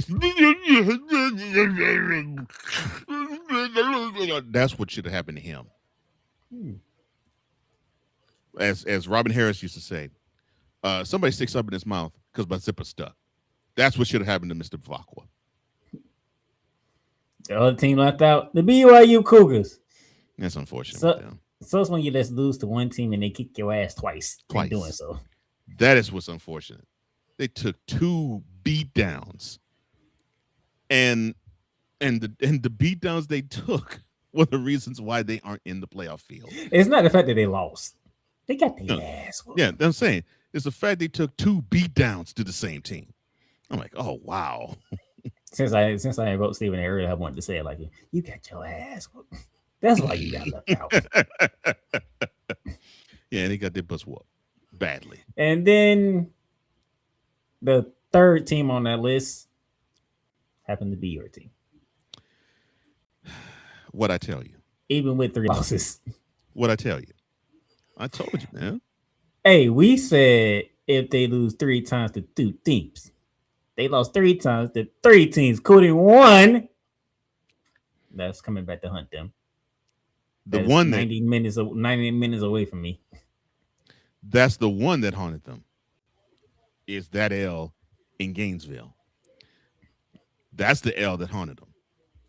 But see, this will. But I say they lose 3. They lose 3 games, but it's only to 2 teams. Yeah, and I know we were talking about that. That was your point. My stance was 3 losses. I don't give a crap I don't give a crap if it's to 2 or to 3 teams. I don't see Texas being in the field. And unfortunately, they didn't run the table with the others. No, you know why? Because that team right there at number 9 lost 3 games. Florida State. Now, this is what pisses me off, and not well, Texas should be in the field. No, this is what pisses me off. Well, before you go, let me show the complete bracket. So this is the bracket. This is how it's laid out. James Madison will be visiting Oregon. Winner of that, we taking on Texas Tech. Good luck to whoever wins that game. So Dan Lane, if you do get past JMU, you're gonna put Cole Johnson in a very predictable position because he don't like anything that's not Texas Longhorns in Texas. I will be. Well, no, I actually do. Well, against Texas Tech, I'll root for them. I'll root for Texas Tech. But whoever wins that game, good luck playing Texas Tech because that team there is so serious. They're gonna. I don't care who you are, you're gonna get beaten down by Texas Tech. That defense is no joke. Indiana, welcome to the number 1 seed. Your next game against an SEC opponent. Alabama or Oklahoma. Oh my gosh. Woo. Man. How you like them? Well, you know what like they them say. Apples? You know what they say. Heavy lies the head that wears the crown. And that nothing was truer in that statement than seeing the winner of Oklahoma, Alabama. Oh my gosh. Georgia, wow. You get to face Tulane, or you get a second rematch with a Lane Kiffin-less Ole Miss team. Well, they have the confidence they can beat Ole Miss, although I'll say this. Ole Miss played the best 45 minutes of their year in Athens. They just didn't have enough for the last 15. And that's unfortunate. and we'll see if Ole Miss has a shot to play them again. And then Ohio State, you get the win of Miami and Texas A&M. I'm gonna say this right now. Being the number 1 and the number 2 ranked schools this year, not fun. There were no favorites. Not fun, huh? There were no favorites that were brought to either school. No favors. I mean, look, Miami, even though they're ranked 10th seed, they could beat anybody in this pool. And I mean, we're talking Texas A&M. They were undefeated and ranked number 3 before they went to Austin. So, oh my gosh. So now, Ohio State and Indiana, they're not getting cakewalks. So now, ladies and gentlemen, the moment you have been waiting for, I'm gonna start off with Coach Johnson. Did the committee get it right? No, they didn't get it right. Blind as bats. They didn't get it right. But then again, all you have to do is read it. The committee didn't get it right. Read it. NCAA, read it. No, the committee didn't get it right. I mean, it's a shame. It's a shame that what we have to deal with in terms of how they choose, because we're now expecting the committee to just crap all over the whole proceedings. They have a set of rules for one team. I said did they get it right? I didn't get to how the process played out. No. I know. Right. No. I know. I'm just saying. I know I'll get a chance to expound further. I'm just saying. They have a set of rules for one team and then a different set of rules for another team. And for that reason, I know they didn't get this right.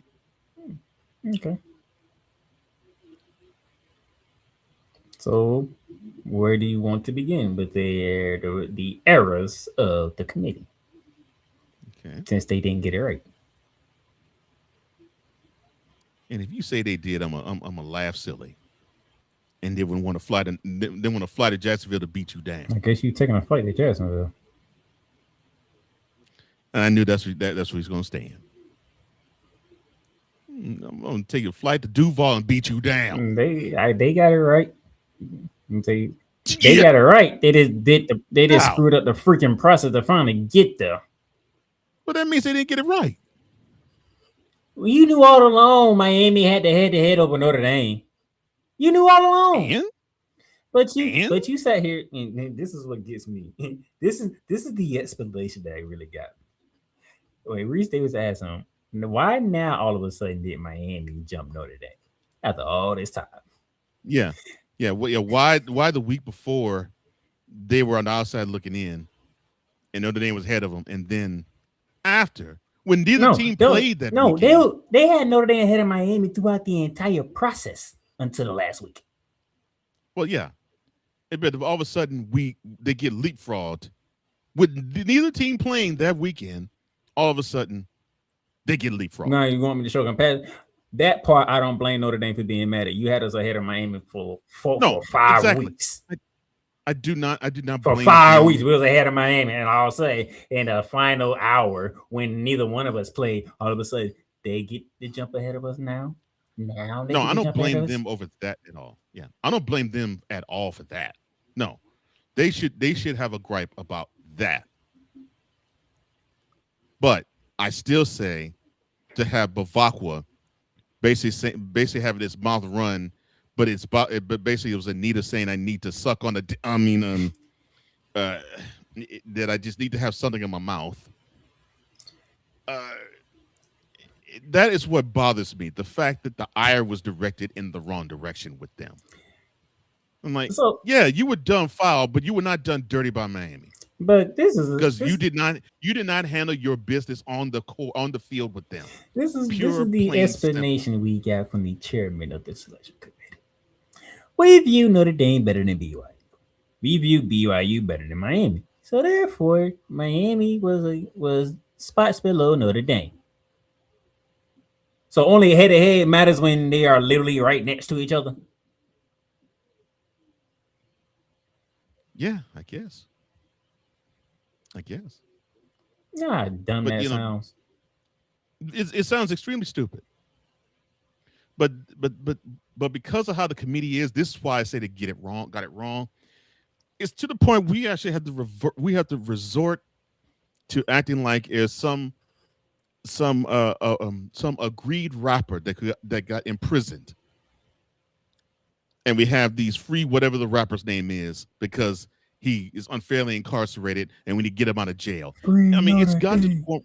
Free Notre Dame. Free Notre Dame. Free I mean, Notre Dame. they did get messed up and messed over, and it's gotten us to actually say, yeah, free Notre Dame, man, because they got jobbed, they got hosed. But Vavakwa got it wrong. It wasn't Miami. No. It was Alabama. I mean, this is what pisses me off. Explain to me, and it's not even Alabama has 3 losses and Texas has 3 losses. You can miss me with that. Alabama got to. I'll explain this easily to Texas fan. Alabama got to the SEC championship game. Did the Longhorns? No. Well, then, argument over.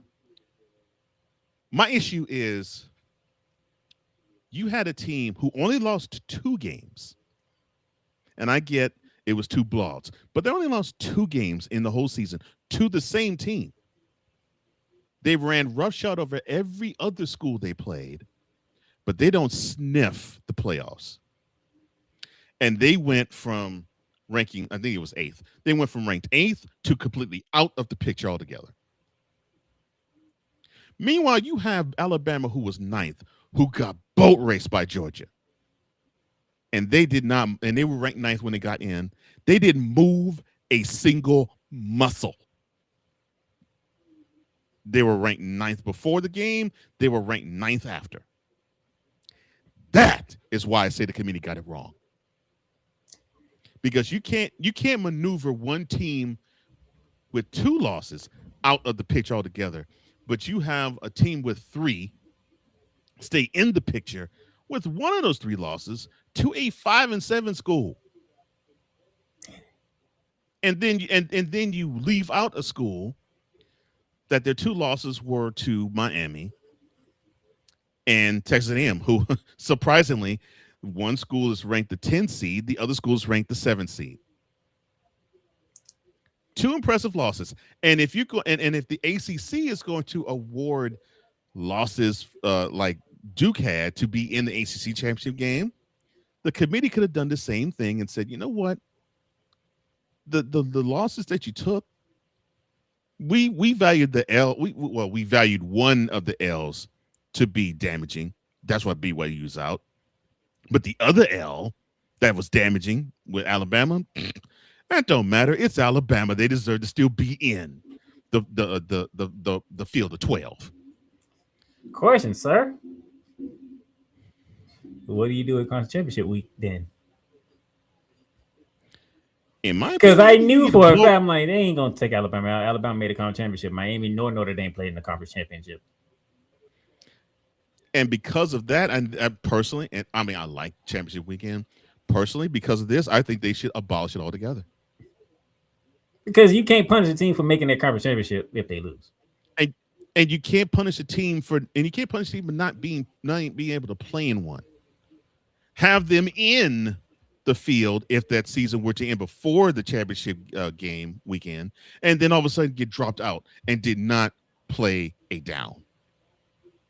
So the fairest thing is to just obliterate that week altogether, and then you have to put it in. You have to put it in the yellow belt, the yellow bellied and yellow backed hands of the conference commissioners, and have them pick who their rightful champion is going to be. So basically, let's turn per with it. Whoever's on top of the conference at the end of week 13, that's your conference champion. Yeah. And if you have a tie, you go through the tiebreaker. Yeah, do it just like yes, exactly. Do it just like the NFL. Yes, we don't have issues there. No, if you got the best record, you got the best record. It is plain and simple. Right. There's no issues there. So, and if you tied, how did the head-to-head matchups go? Oh, you split there. Okay, how did you do in your respective conference? Division record. No, well, if it's in division, how'd you do in your division? Division did in conference. Yeah, how'd you do in the conference? Then after that, if they're tied there, okay. Common teams, strength, and then I mean it goes all the way down to like the strength of the. Basically, I think one of them is strength of victory, but you have to go like 6 or 7 tiebreaker. Yeah, I know, because that's how the Rams won the division last year. That's how the Rams won last year. So, to me, wipe out the conference championship because unfortunately this year makes the conference championship game have a bad taste in my mouth. You can't have a team in BYU who came into the game with only 1 loss. And even if Alabama lost the game or won the game, they would have had only 2 losses. So like I said, you can't say to me a team that was lower than you stayed put with more losses, one of them to a whack school, and you fall completely out of the picture altogether. Now, I'm not saying that that the rationale is faulty. I'm not saying of BYU falling out. I'm not saying that's faulty. I'm saying if you're going to do it with BYU should do the same thing with Alabama. The exact same thing. You drop BYU to 12. You drop Alabama to 13. And I think the other thing, and also sorry, you're on the outside looking in again. And I think the other thing that played a part in this, BYU lost to Texas Tech twice. Well, I know they lost to Texas Tech twice, and they got boat raced by them both times. Georgia avenged one of their losses. But the thing is, that loss was a boat race too. I would get if I could explain Alabama's placement in the playoff better if the game was, say, 28-24 Georgia. I was like, well, they played a close game. I can understand that. 28-7. Right. It was 21-0 before they woke up and decided to play. Well, that game was all Georgia from opening kickoff. Well, can you basically say the same thing that happened in between the edges? And the reason why you went off on Georgia the way that you did after that week? Oh, I still think Georgia wet the bed and cropped their pants. I still stand on that. But no, my problem with Alabama being there is that you got boat raced in the SEC championship game, and you lost to a 5-7 Florida State, and it wasn't even a last-second field goal. You got out. They treated the defensive line like they were matadors, and Florida State offensive line were bulls. They ran over 200 yards against them. It was a demolishing. I thought the L's were supposed to count as just as devastatingly as the wonderful victories should. But with Alabama's stead, no. So I get that they get the award of they did beat Georgia in between the hedges because that's their best victory. However, I think you lost against this team and you lost to a 5-7. I think in the committee's mind, that's the biggest win of the season to anybody. Well, it's not. The biggest win of the season is Indiana over Oklahoma, over Ohio State. That's the biggest win. No, that's what the committee said. That the biggest win of the season is Alabama beating Georgia in Georgia. And they're full of crap because the biggest win is Indiana over Ohio State. That's the biggest win because, correct me if I'm wrong, what number 1 or number 2 ranked school did Alabama beat this year? No. 0. So if that's the committee's rationale, it doesn't wash. It's a bunch of crap. Oh no, I'll put it another way. That's a lie. But because it doesn't make sense. You move BYU out the picture with 2 losses. The second one in the SEC, in the Big 12 championship game, and I get they got boat raced twice by Texas Tech. I get that, but still, resume, 2 losses. That's all they have. You move them out the picture altogether. Alabama gets boat raced in the SEC championship game, just like BYU did in the Big 12 championship game. They don't move a muscle. Bavakwa, that's where you should have your ire directed toward. Tuscaloosa. He ain't gonna win that argument. I don't give a crap. He's gonna win the argument, but if you're gonna make an argument, do it right. I don't think he can make one. Because there's nothing he can say towards Alabama that was gonna help him, because in every metric that the committee looks at, Alabama's is like fairly ahead of them. And I get that. And yes, I get Alabama played better competition. Alabama has better victories. I get that. Yes. However, if Notre Dame has a gripe, that's where the gripe is, because you can't go at the ACCs and Miami's neck, because you know what they can say to you? What was it? Was it August 31st or September 1st? August 31st. Yeah. August 31st, Coral Gables, Florida. 27-24, or did you forget? That's the comeback for that argument. I mean, what can Bavakwa say after that? I mean, so him coming at the Miami's neck pissed me off. I'm like, no, son, no. Head to head, you took the L. But to me, that is not the L that damaged him. To me, the L that damaged him was the one the following week. But A&M is not the neck they should go after. They only had 2 losses, and they did what they did the rest of the season. But you have a 3-loss Alabama squad that didn't move a muscle in the field at all. But you had a team that only had 2 and was ahead of them, and they moved completely off the board. No, they was ahead of Alabama. Alabama was ahead of them. No. I'm saying BYU. BYU was behind Alabama. No, yeah, they was. BYU was behind Alabama. No, I thought they were ranked 8th. BYU was behind Alabama before championship week happened. Alabama was ahead of BYU. No. What was the ranks? What was their ranking? I thought they were ranked 8th. No, BYU was not ranked 8th. You might be looking at the AP poll, not the CFP. Okay. Because I could have sworn I thought they were ranked 8th. No.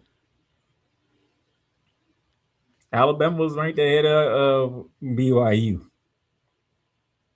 That's why you ain't hear much from BYU, because BYU already knew their situation when it came to the committee. They already knew their situation. Oh, I get that, but my issue still is you got a 3-loss team. One of the losses they took on the chin to was in Tallahassee against a team that, not saying the school is, I'm saying the team was whack. Yeah, but that's what happens when you can beat Georgia on the road. You can beat Vanderbilt. You can beat Tennessee on the road. That's what I'm saying. I get that part of the resume being spectacular. And then I get that. Then you have the 1 L too. And the L they took to Oklahoma didn't hurt them that much either. That's another thing. The L they took to Georgia didn't hurt them at all, and the L they took to Oklahoma didn't hurt them that much either. That's the difference between this year and last year. And that's the problem. Not the L's to Georgia and Oklahoma. The L to Florida State should have said you don't qualify. You just don't. You have these wonderful victories, but you have this big time glaring L against a program that just isn't cutting the mustard this year. With you, we ain't gonna never have a 12-team playoff with you, because 1 L that's it for you. No, not 1 L. An L against a 5-7 school is. But still, it's like, if that's the case, we won't have a 12-team playoffs. An L against a 5-7 school. They didn't know there was going to be 5-7. That was the first week of the season. An L against a 5-7 school. If the committee is gonna say, well, we are going about resume of the whole school, well, then go through the whole resume. They did. They took one back. No, they didn't. One bad L, and they saw the most egregious L. Let me see. Well, I take that back. For the exception of the 2 that Miami took, the most egregious L that any of these outside of the group of 5, they took the most egregious L that any of these schools in the 12 team field took.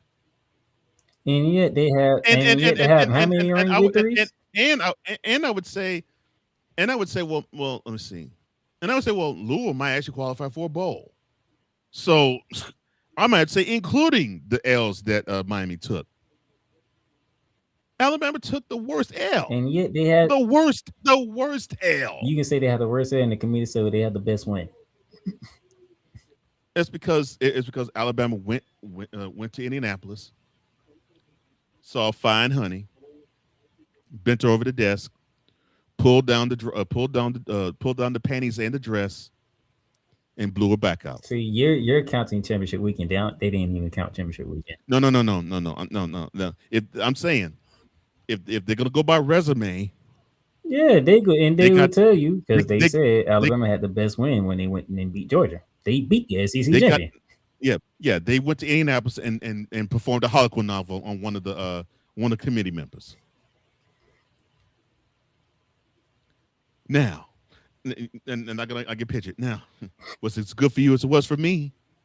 All right, let's be in the field of 12, and forget that Golden Domer school that's in your state. If they want to beat Georgia and Tennessee, y'all let that one get away. Tennessee needs their butts whooped. That game was theirs, and they just simply decided to not play defense in the second half. I'm like, come on now. You beat the ranked Tennessee team, you beat the ranked Vanderbilt team, and you went between the hedges and you beat Georgia. They went between the hedges and beat Georgia. They beat I know, but they lost to an unranked Florida State school. That loss doesn't outweigh them 3 wins altogether. I don't give a crap. That's what I'm trying to tell you. You take that one loss and it's like, okay, y'all done. Y'all just done. Like they have like multiple ranked wins. Okay, you have a Georgia L, a Georgia butt whooping. Not even Georgia L. You took a Georgia butt whooping. Okay, fine. You don't even move a muscle. Okay, cool. You got rewarded by actually being in the game. Okay, fine, no problem. You took a home L to Oklahoma. Yeah, it stung a little bit, but it didn't really hurt them.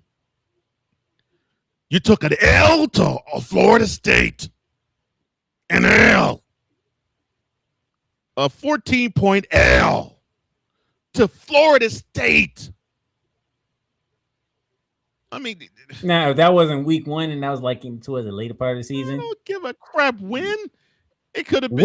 Win matters to the committee too. They could play the week 1 in 1925. So you notice the when you played matters to them too. I don't give a crap if you played them in week 1 in 1925.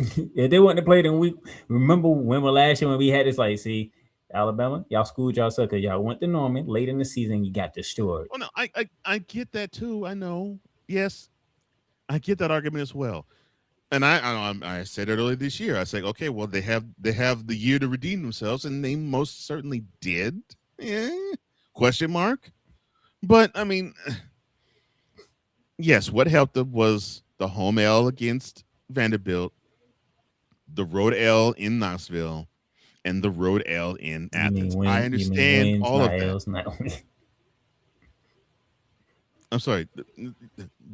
What helped them is the road W in Knoxville, the road W in Athens, and the home W in Tuscaloosa against Vanderbilt. I get all of that,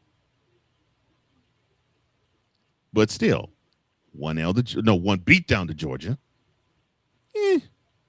an L at home to Oklahoma, an L to Florida State.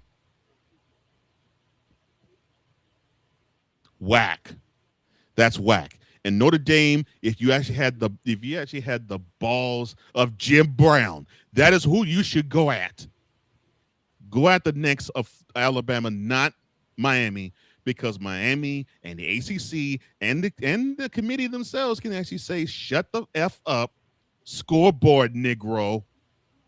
27-24, August 31st, or did you forget? But that would also blow your argument out the water too, in saying, well, the committee doesn't weigh the losses in the beginning of the season versus losses late in the season because Notre Dame, yes, I know they did not have an impressive resume, and that is on them, yes. But still, Notre Dame, that's the problem. ran the table. We can literally pick apart Notre Dame. That's the problem. Oh, no, I get that, but I'm saying with your argument of losses early in the season matter less than losses late in the season. That's because they played each other. Notre Dame, they weren't like Florida State and Alabama was fighting for a spot. I get that too, but Notre Dame had an L August 31st, then had another L September the 6th. Whoa, that first. Yeah, September the 6th. Yeah, because the Notre Dame Miami game was a Sunday. So yeah, so August 31st, that was an L. September 6th at home, that was an L. Every game after that, they ran the table. With the logic that you just said of, you know how the committee, and yes, you're right, the committee weighs losses lighter early in the season than losses late. That would actually bode and well for Notre Dame because they could say, yeah, we did lose to Miami. And they actually belong in the field. That is what they should have said. Yeah. We took an L to Miami, and because of that L that we took, Miami belongs in the field. Because you compare us, they have 2 losses, we have 2 losses. We have more impressive 2 losses than they do, but one of them is to us. I mean, they have more impressive 2 losses. We have more impressive 2 losses than they do, but one of the L's that we took was to them. So they belong in the field, but we belong in the field too. And this is why I go back to say earlier, why don't we just get rid of these cupcake games and let's actually schedule Power 4 versus Power 4. Well, see, but this is the problem with Notre Dame, though. I agree with you, but here's the problem with Notre Dame. They have rivalries against Michigan, Michigan State, Purdue, Navy, Boston College. Used to have one against Miami. Remember the last time they played USC, Stanford. Okay. I mean, remember the last time they played Michigan or Michigan State? Michigan State, I think it's like 3 years ago. I think same thing with Michigan. But they have all of these rivalries. But to me, their hiccup is they got to play 5 ACC schools, and I didn't say this earlier, but this is what I believe. I should think Bavakwa is basically. I hate the fact he went at the necks of Miami because I think that's faulty and wrong. But I get why he went after the necks of the ACC. I get why. I think he wants to get out of that contract. I get the feeling he wants to have that same type of contract with the Big Ten. Big Ten ain't going for that. Big Ten, either you in or you out. No. The Big Ten won't. But I think if they can make the pot sweet for one of those 2 big conferences, like we'll give you a pinch of our money, then I think they can position themselves to play 5 games against either Big Ten schools, which would be more in their favor, or the SEC schools. Because I'm getting the feeling that is why Bavakwa's going after the necks of ACC. He's saying that it's a sinking ship, and it feels good to be like that guy that pisses on the Ford or the Chevy sign that you see on the back of trucks. Because basically, it's like the Golden Dome is just dropping urine all over the ACC logo. That's what basically he's trying to do. He wants to piss off the ACC to where they're like, you know what? We don't like you anyway. Get the F out of our conference. That, I believe, is what he wants to do. And he wants to be affiliated with a Big Ten or an SEC. That's not going to happen. I hope he knows that. Either you in or you out. Grooved setup. And the only way I think it could happen is if he actually says to both those conferences, we'll slide you a little bit of cheddar. They ain't going for that. You know, come on, man. We our TV deal. We make a ton, and we could sell you on the fact that we we could put you on NBC on our home games, and we'll slide you some of that money. Knowing how the What you bit, knowing say? how the Big Ten and SEC operate, oh no, they want the whole thing. I don't blame them for that, and I'm not saying they're wrong for that either. I'm not saying they're wrong at all for that, but I just get the feeling that's what Bavak was trying to position himself to do. Get out of that ACC agreement and have the same type of agreement with one of the two big dogs. But I think it would be Big 12. I think the Big 10 would be what he would want to do, because you could have the rivalry with Michigan State back, the rivalry with Michigan back, and they could continue the rivalry they have at USC. Now, here's the crazy thing, real quickly. If next year's rules apply to this year, guess who would be in the playoffs? The school that's griping about the fact that they ain't. But we should be Notre Dame. But you know what will happen though? They won't be the only school that would be in the playoffs. Guess who else would have been in the playoffs? Yeah, Texas. Nope. Well, BYU. Nope.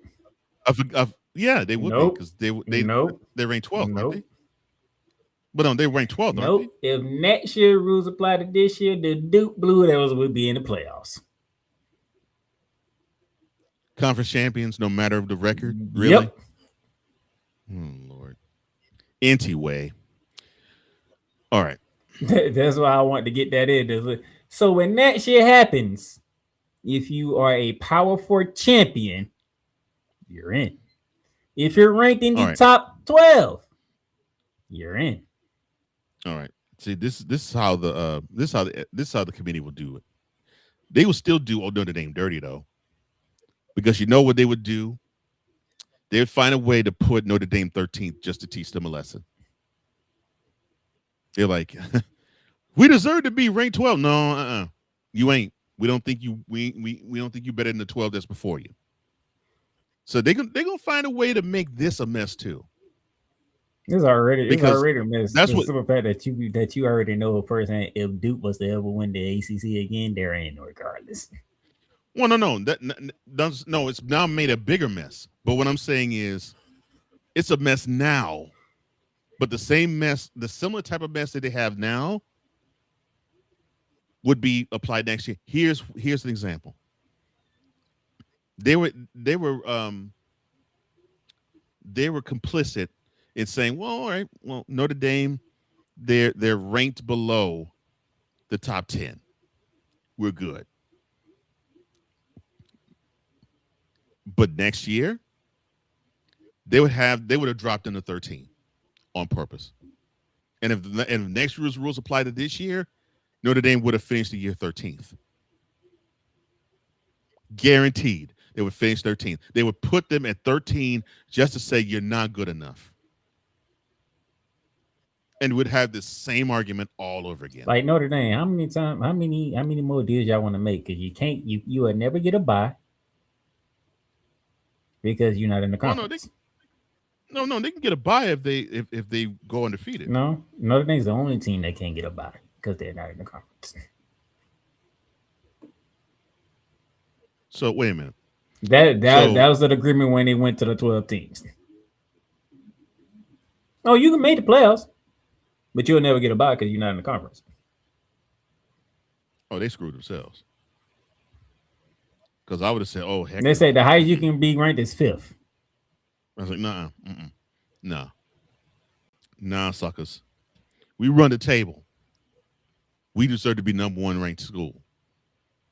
And we deserve that bye. We deserve. But I do believe next should probably be the last time we'll see the 12-team playoffs. I think we're going to 16 very soon. I believe that's where they wanted to go anyway. And there will be no buys. No, there'll be no buys. But even that, we go to 16, Notre Dame would be 17th. The committee will find some way to screw Notre Dame out of something just to teach them a lesson of get with a conference or you're going to be royally screwed by us. And we'll have a smile on our faces and say, now what?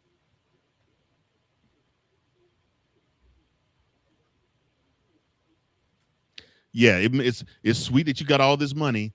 It's wonderful that you're the most lucrative program in all of college football because every other school in the country wants to be like you to actually have guaranteed 6 televised home games on NBC, and no other school has that. But for the independence that you have, there's a price to pay for it. So what's it going to be? You're going to be in a conference? Or you're going to want us to royally screw you yet again, year after year after year after year? I mean, they should be happy. They went to the national championship last year.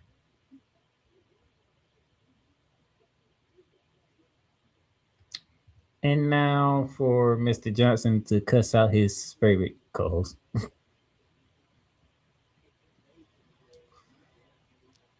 Because you know what's next to close out the show.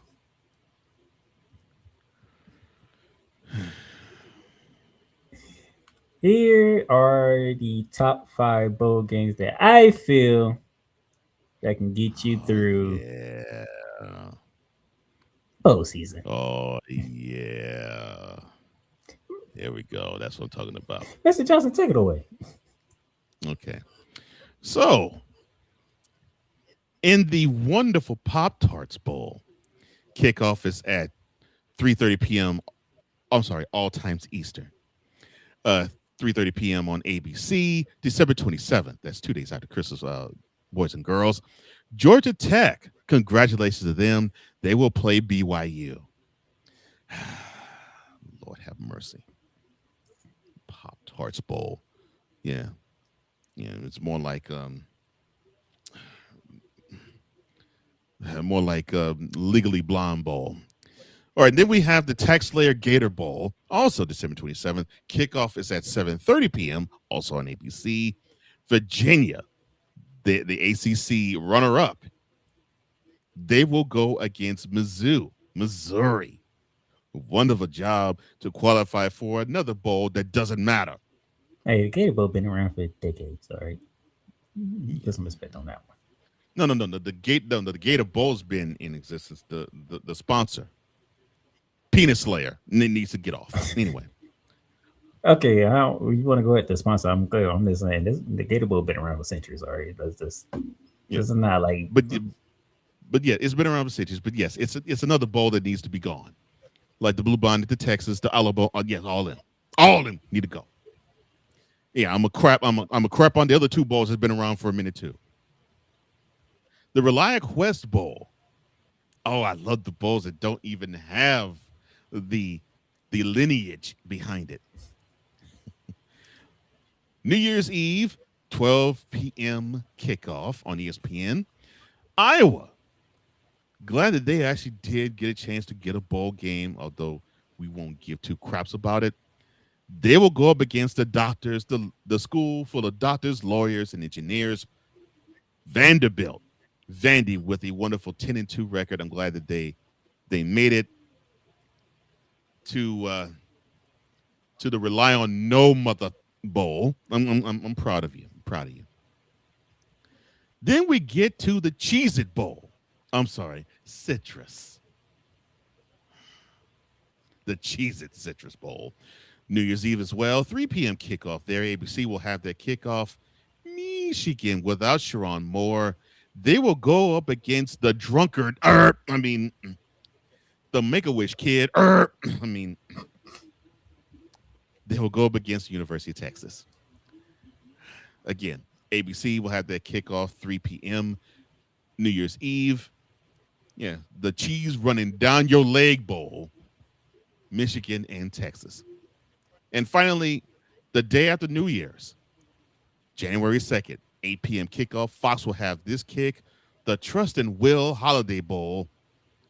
Arizona, who probably has seen the bowl as spectators for most of the time, they will go up against SMU. Yes, the nobody will trust and no will be expected. I'm sorry. Nobody will trust in Will Smith Holiday Bowl, January 2nd, 8 p.m. on Fox, Arizona, and SMU.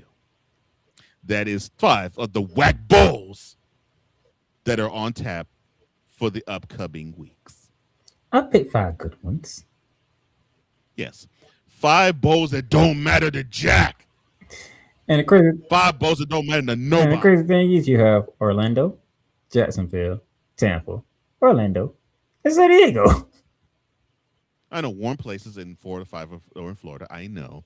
But still, all 5 bowls don't matter. Let me see. We have a who gives a crap bowl, who gives a crap bowl, who gives a crap bowl, who gives a crap bowl, and who gives a crap bowl. Apparently, there's a lot of people that actually give a crap. Okay, when it comes to raising a national championship trophy, who gives a crap bowl wins. Like I said, apparently there's a lot of people that give a crap because they went off on Notre Dame. And matter of fact, come back on screen because I can take this off because I remember this. Because I was, what's the term I'm looking for? I was perusing social media one day. Oh, why'd you have to do that? And I seen people going off on Notre Dame, Iowa State, Kansas State, Florida State. All because they wanted to drop out? Yeah. They actually did the smart thing. They all say we ain't playing. We're not going bowling. They did the smart thing and said, we're not one to participate in bowls that don't matter. I'm impressed. I think you're like in the very, very, very, very, very minority in this one. I don't give a crap. I could be the minority of 1. I love this. I want more schools to take this tact. Please say that the season ended when we played our rival and we don't want to play a bowl that matters nothing. I love that. That is awesome. And matter of fact, if I remember correctly, the two Big 12 schools in Iowa State and Kansas State was fined $500,000. And see, this is when Big 12 needs to beat their butts down and beat the commissioner down. I mean, Mark, you sounded good against Notre Dame, but son, don't punish them schools for doing the right thing. They get invited to go in these whack bowls, and all it does is 60 minutes of, oh my gosh, my school is in the bowl. Please. They get paid for these bowl games too. So the schools do, yes, but the commission, but the conference gets more of the share. But like, oh yes. Well, people are saying Big 12. People are saying SEC. People are saying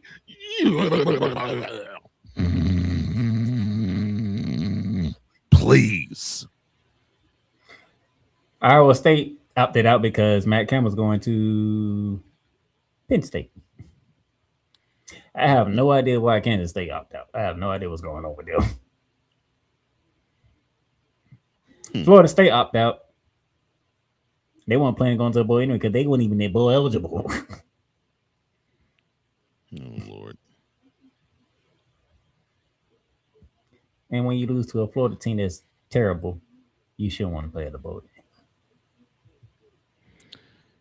And then that's why Texas should bow out.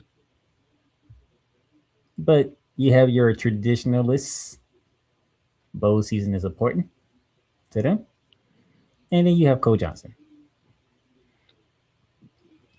The bowls that matter. Bowl season? What the hell is bowl season? The bowls that matter. Peach, cotton, sugar, rose, fiesta, and orange. Name me another bowl that is as important as those 6. I'm not saying they're not important. None of them. They're not saying they are not the important bowl games. Give me a bowl that's as important as those 6. But then you might have my attention. But people don't share your thoughts. They enjoy bowl season. You don't. Oh, I enjoy bowl season too, but if it matters, I want to see the game, but it don't matter. That's why these are whack bowls. Beat Your Bowl, the Victoria's Secret Bowl, the Hum on the Joystick Bowl, the Blower Backout Bowl, the Snow Bunnies Bowl, the Get That Money Bowl, the Get Ran Through Bowl, the Hood Rat Central Bowl. I mean, it's just ridiculous how many bowls you have that don't matter. Like I said, it don't matter to you, but it matters to others. The others. You whack bowls. It don't mean jack. Now I will say this: I enjoyed bowl season a whole lot more when it was that you just the top two teams in the conferences play for the national championship, and you had to wait throughout the whole entire winter break to get to the national championship game. So why not watch some football to get you there? But now you have a playoff system.